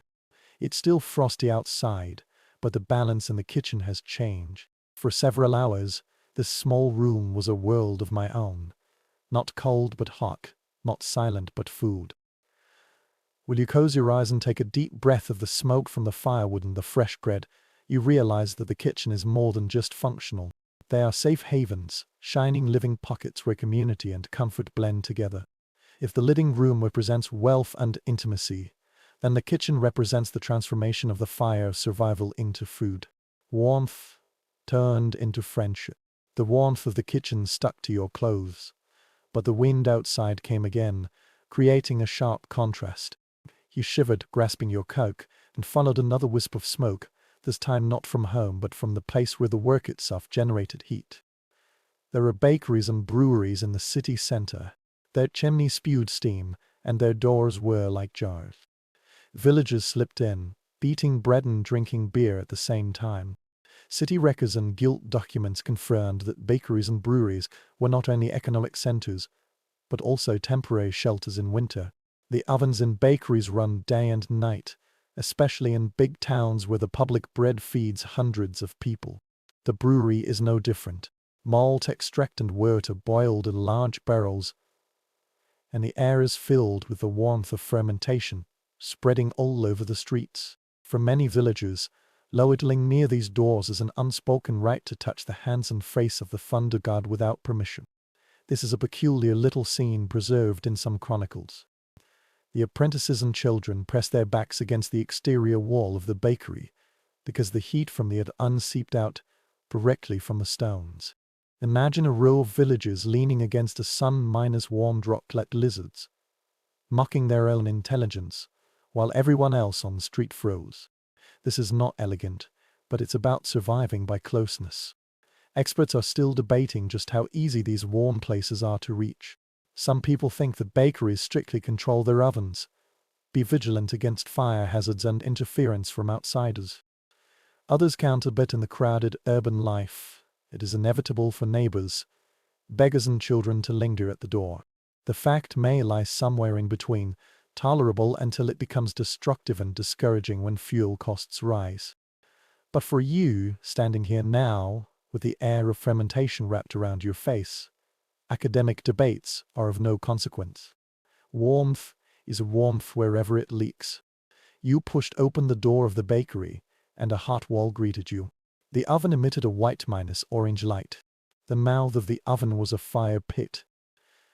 People were sliding bread in and out with long hours. The air was filled with flour dust and smoke. However, you immediately felt your shoulders loosen. Your finger has thawed. Your toe doesn't hurt anymore. The aroma of toasted bread seeps deeply into your chest, intoxicating you. Not far away, the women were chatting while waiting for the money to be handed out. The children were chasing each other on the bench.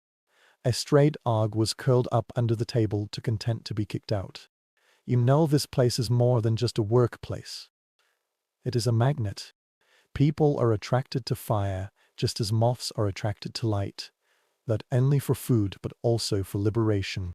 The brewery is equally alluring. In a large pot, the hulled barley was boiling, steam billowing out, and the air was filled with a sweet, earthy aroma. The workers stirred with long rods. Sweat was shining on their foreheads, even though frost was on the windows. When you walk in, warmth wraps you up like a thick blanket. The sound of the liquid bubbling, the hissing of the steam, and the clanging of the cup being filled all blend into a comfortable symphony. Of course, there are also hidden dangers here.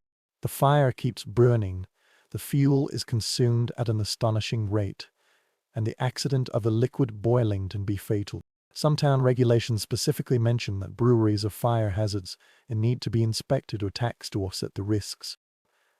But all of this could not prevent people from sliding into the sweltering air, taking a deep breath as if the warmth itself could be swallowed.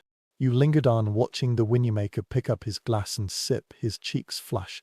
The workers laughed despite their labor. Their bodies were so warm that they simply didn't care about the approaching severe winter. For a moment, you felt jealous. What does it feel like to be surrounded by such heat waves every day, even with sweat and risks? When you left, your clothes smelled of brittled beer, mixed with the smell of smoke. Outside, frost is still waiting for you, but you feel very strong, as if you had stolen some of the fire from the bakery and the steam from the brewery and carried them with you. These places were not supposed to be shelters, but they have become shelters for the entire community.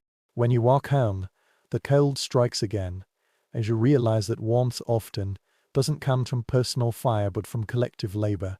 Wandering around the oven under large barrels to borrow the heat of the work itself, allowing survival to quietly enter while making bread and malt liquor every day.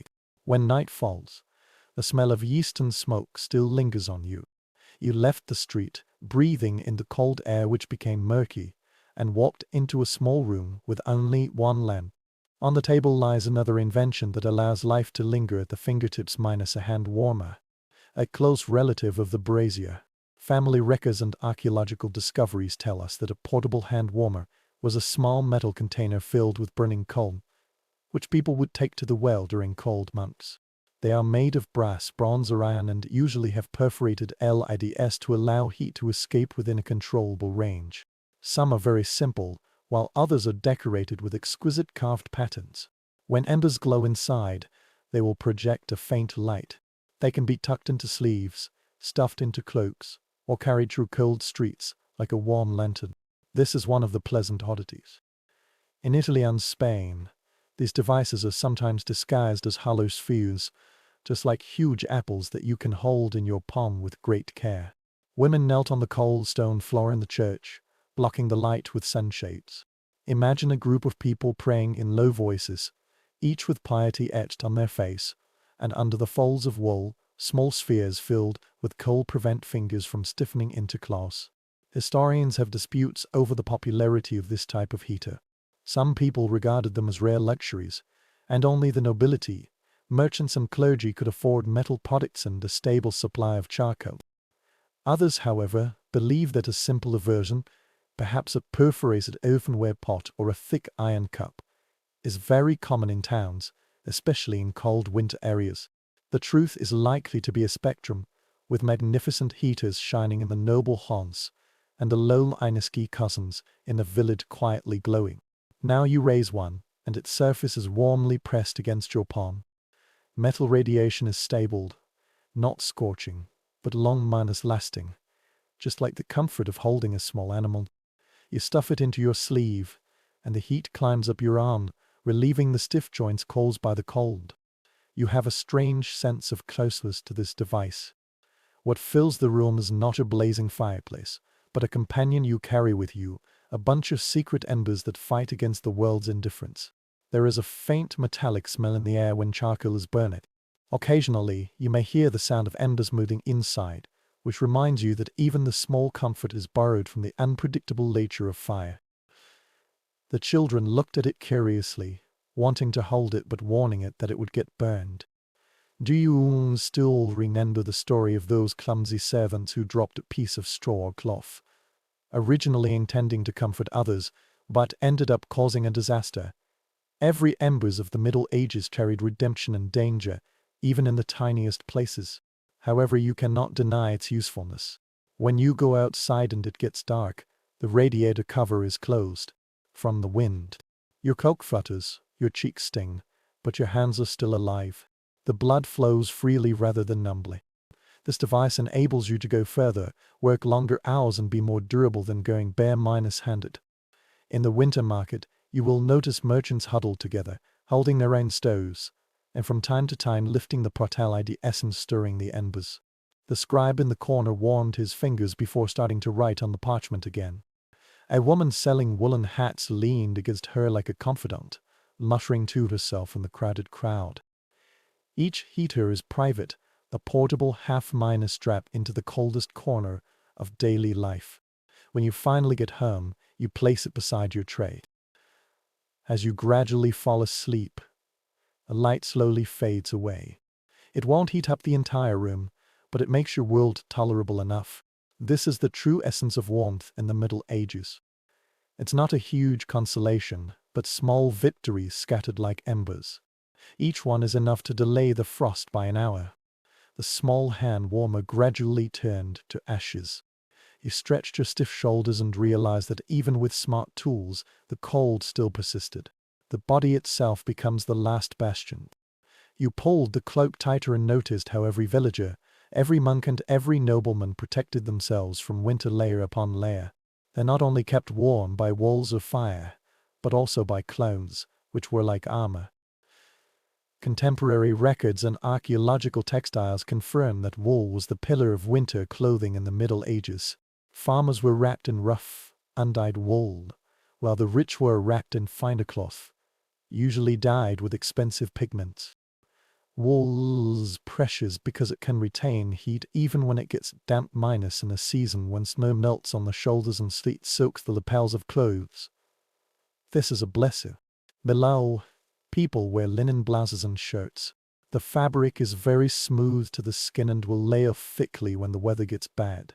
This is one of the interesting quirks. In colder regions of Europe, people sometimes stuff their clothes with raw wool or even scraps of cloth to make quilting fillings. In fact, people in the early Middle Ages accidentally discovered an insulating material that we know today. Some of the clothing is too bulky and restricts movement. But when the cold wind pierces through the bones, no one cares how elegant you look. There are even illustrations showing that the children are bound to an absurd extent, merely eyes peeping out from the cocoon. Researchers have different opinions on how much fur people wear every day. Some people believe that this is reserved for those nobles who flinch men, ferrets and foxes, as symbols of prestige. Others, however, insist that villagers can also make simple fur, sheepskin, rabbit skin or goat skin boots and cloaks from crushed skins, even if they lack the elegance of noble fur. It is certain that whether the fur is rich or rough, it is invaluable for preventing winter from entering the bones. Put on your cloak now. Its wool is rough but very reliable. The hood covers your face, blocking the sting of the wind. The skin under the linen corset will make you itchy. You will wrap rags around your feet and then put on stiff leather shoes from the cold. These levels make you clumsy, but you are grateful. Every piece of clothing is a wall between you and the season, waiting for your marrow. In the noble hall, the scene was even more luxurious. The ladies wore firm lined robes with sleeves pulled like banners, while the men wore padded jackets under embroidered circular outerwear. These clothes are dazzling, but they also meet the actual needs. The thick fur collar protects the throat. Raylong woolen cloak tightly draped over the chest can keep one warm. Even the fashion industry has succumbed to the demands of winter. Although wealth allows fashion to disguise itself as a necessity, the smell of lanolin sticks to you with a scent of earth and a hint of soreness. This is the smell of wool that has never been completely greased, a scent familiar to every medieval person. Your cloak gradually gets wet as the snowflakes grow heavier, but it still retains its heat. You notice that the others shook their clothes, complaining about their weight, but smiled coldly, because without these clothes, they would have been frozen. The children are chasing each other in the street. Their laughter echoed in the air. Their cloaks were fluttering wildly. Their mittens were patched. Their boots were wrapped in cloth. They never complain. They have only experienced this winter. You saw them gathered near a brazier. As the frost melted, the cloak gave off a slight steam. The air was filled with the smell of wet wool. When you get home, you hang your cloak beside the stove and watch it slowly smoke and dry up. Tomorrow it will be stiff again, ready to protect you once more. You realize that survival here is not just about fire and food. This is the fabric on your back, the layer that wraps around your body, the skin and fabric of animals, becoming as important as breathing. Because in this world, clothes are not ornaments but shields. Every corset coat, every fur lining, and every boot trapped in rags is a line of defense against winter. Without them, without fireplaces, without braziers, no peat or brick can save you for long. Your cloak is still slightly smoldering in the fire, and the wool has been dried by the melting snow. But even if you wear several more layers, you will still involuntarily notice the influence of the season on your rhythm. In the Middle Ages, winter was not merely the chill in the air. It has rewritten the form of daily life. Chronicles and seasonal calendars clearly indicate that work and leisure tend to be in the colder months. When the land freezes hard, agricultural labor slows down. Farming has ceased, the fields are in a dormant state, and only the livestock need stable care. Short days mean long nights. Most families get up late and leave early. The time they spend awake is closely linked to the flickering of the firelight. The pace of life has slowed down, as if people were hibernating in human form. There is a strange twist in these seasonal patterns because the growth of the labor force has slowed down. Winter has become a season for indoor handicrafts and public gatherings. Women are spinning wool or linen by the stove. A man repairs tools. The children helped twist the rush grass into rush grass. On the long night, more and more people were telling stories. Songs and riddles filled the smoke-filled hall. In many villages, when you learn to sing, carve or play games just to get through the darkness, the cold season is actually the season when culture deepens. Experts hold different opinions on whether the winter in the Middle Ages was truly harsher on the body or merely a matter of different rhythms. Some people believe that reducing labor saves physical strength and offsets the pain brought by the cold. Others point out that the scarcity of food and fuel makes this season even more difficult and shortens life expectancy. The truth might lie in all this imbalance. Some families feasted and rested, while others starved and shivered, depending on the harvest, the Lord and luck. You imagine yourself standing by the stove in the evening now. The sky outside was already dim, and dinner was boiling in a pot. Everyone eats earlier, not only because it gets dark quickly, but also because once night falls, there is nothing else to do. The night is endless. You wrap a blanket around your shoulders and listen quietly to others telling stories. A neighbor shared news about another village. A child recites a rhyming poem. Someone hummed it in older than memory.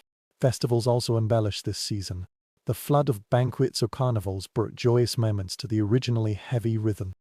Every household saves the best firewood for these nights, making the stove burn brighter, cooking more meat, and allowing the warmth to seep both into the marrow and into the heart. On a brief night, the cold was forgotten, replaced by dancing shadows and the smell of roasted fat. Seasons still shape sleep itself. People usually go to bed shortly after dark, wake up again in the middle of the night for their first sleep, then lie still unable to fall asleep or chat quietly, and then enter their second sleep until dawn. This segmented rhythm is more suitable for winter because the night lasts too long to allow for continuous rest. You imagine waking up in the middle of the night, feeding the fireplace, whispering to your companions, and then curling up in bed until dawn. The air was filled with the smell of woolen smoke, heavy and familiar.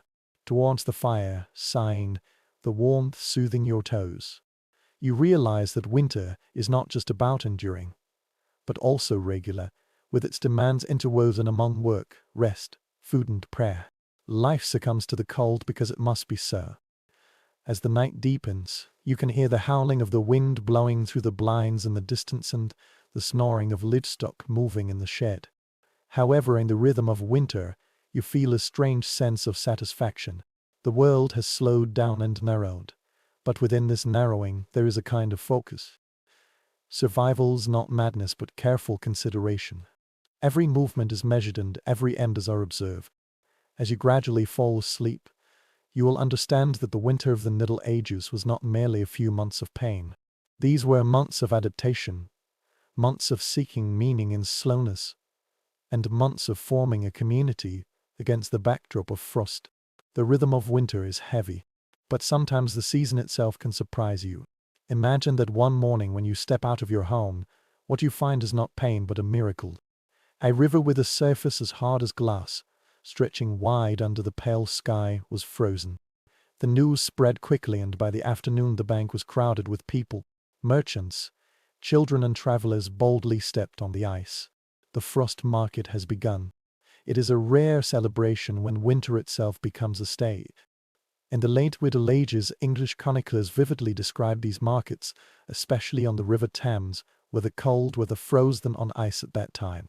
Almost overnight, stalls made of wooden fabric sprang up like mushrooms, selling food, beverages and trinkets. The bonfire was burning on the frozen ground, and smoke was swirling in the fresh air.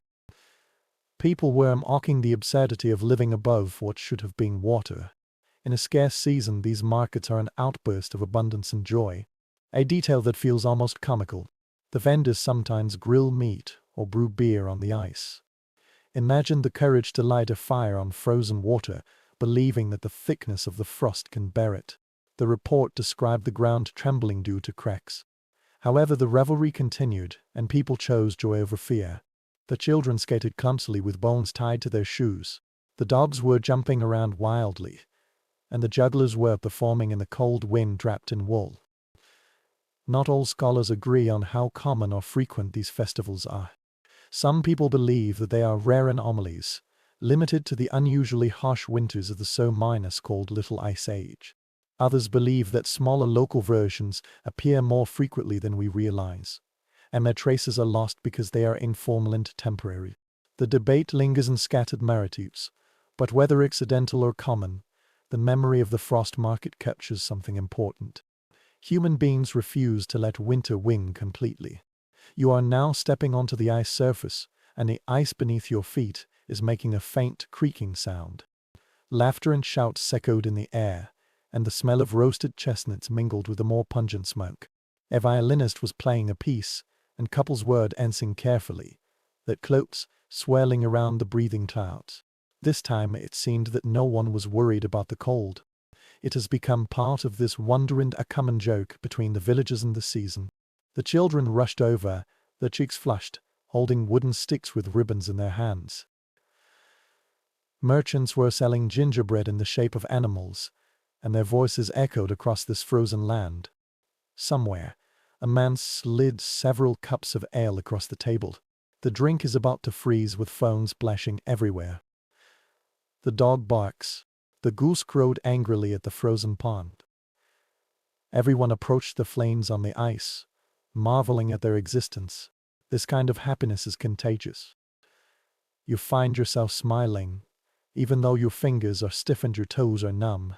For several hours, winter felt not like an enemy but more like a conspirator in a grand game. Even dangerous ice would only add to the pleasure. When a loud crackling sound echoed across the river, people cheered and laughed nervously, adjusted their steps but refused to retreat. As dusk fell, the market became even more magical. The torches flickered, and their reflections sparkled on the cold surface. Songs echoed in the air, cups clinked, and shadows danced on the makeshift stalls. You took a deep breath, and the coldness filled your lungs. But what you feel is not fear, but excitement. Winter has given you a gift, an unexpected festival carved by frost. When you finally left and struggled back to your smoke-filled little house, your body was exhausted, but your spirit was surprisingly relaxed.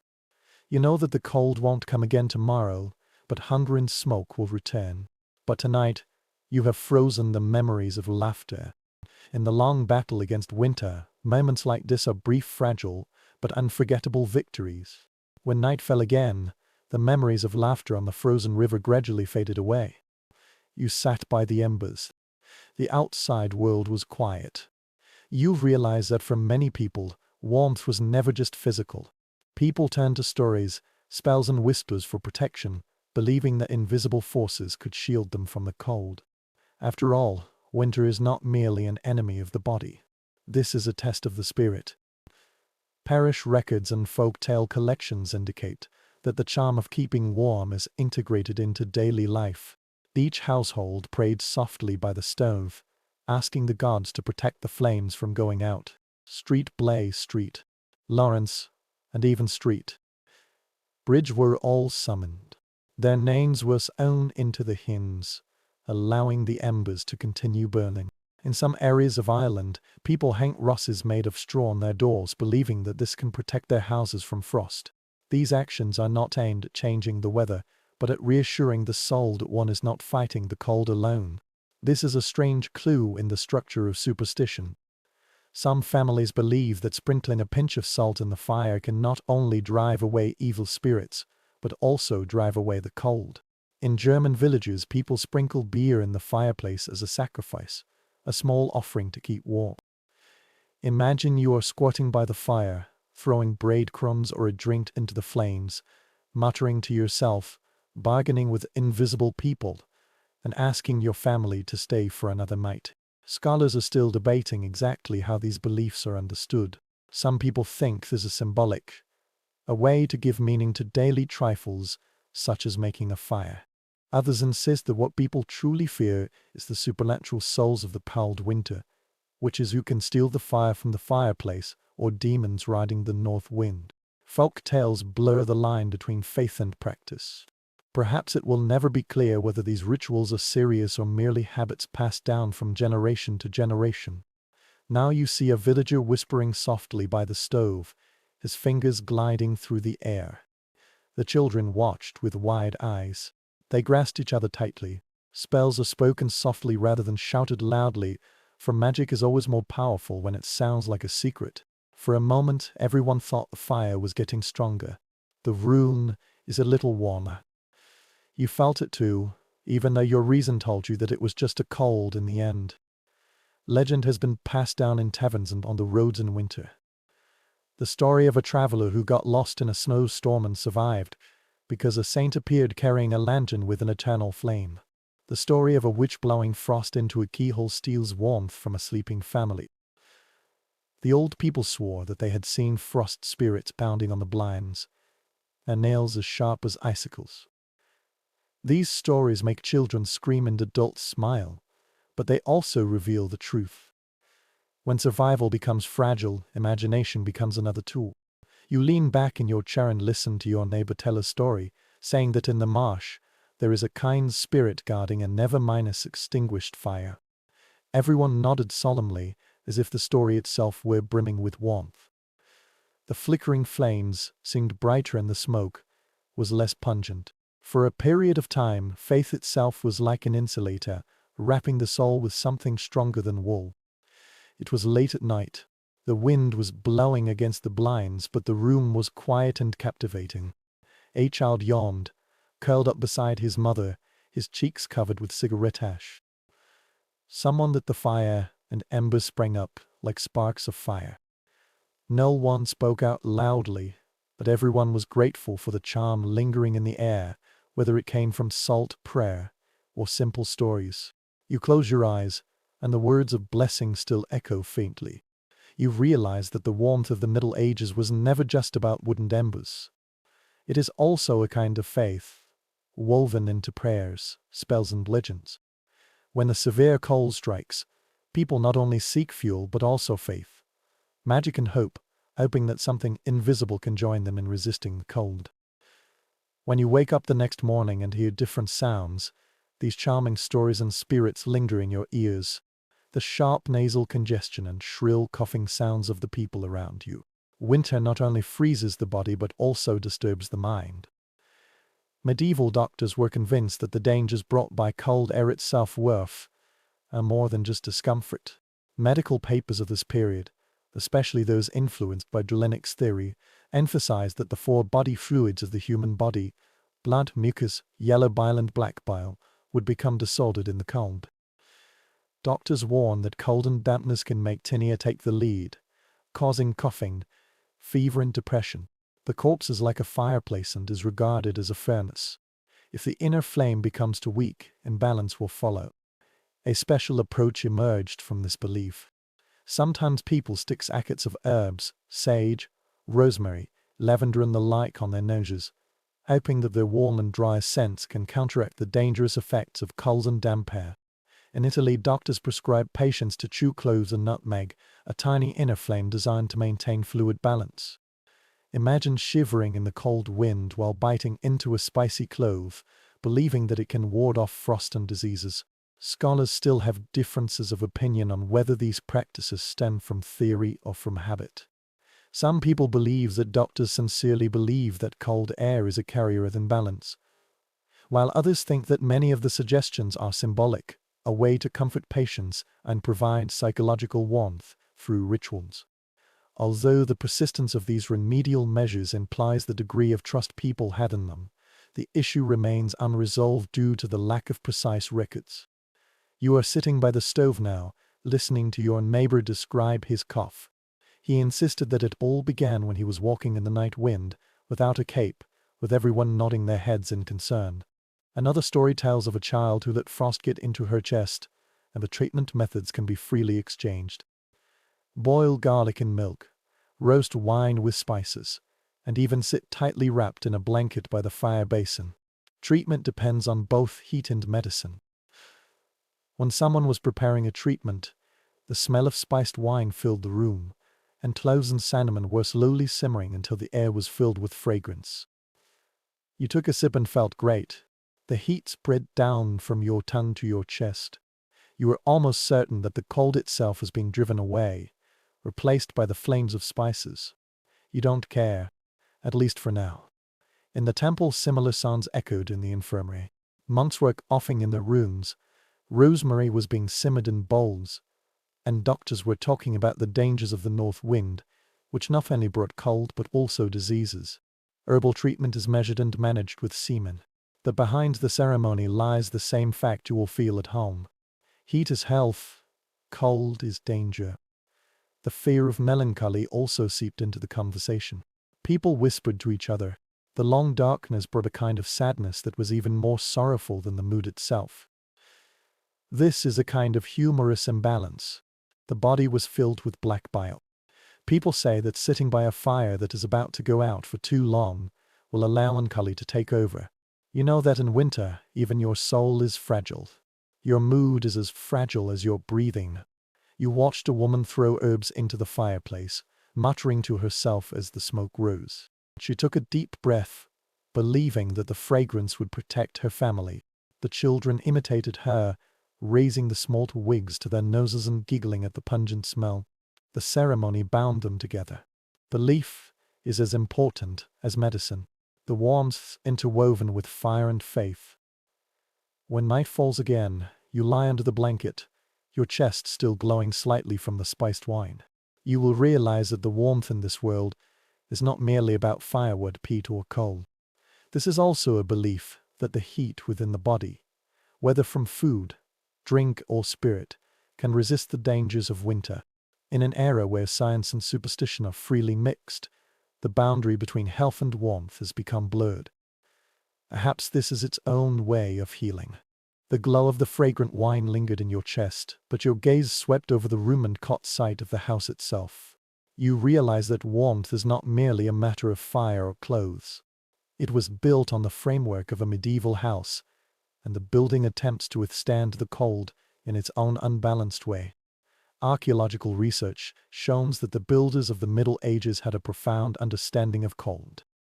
They thickened the walls with a layer of stone or soil, designed low ceilings to absorb heat, and built small porches to reduce the bone miners' chilling wind.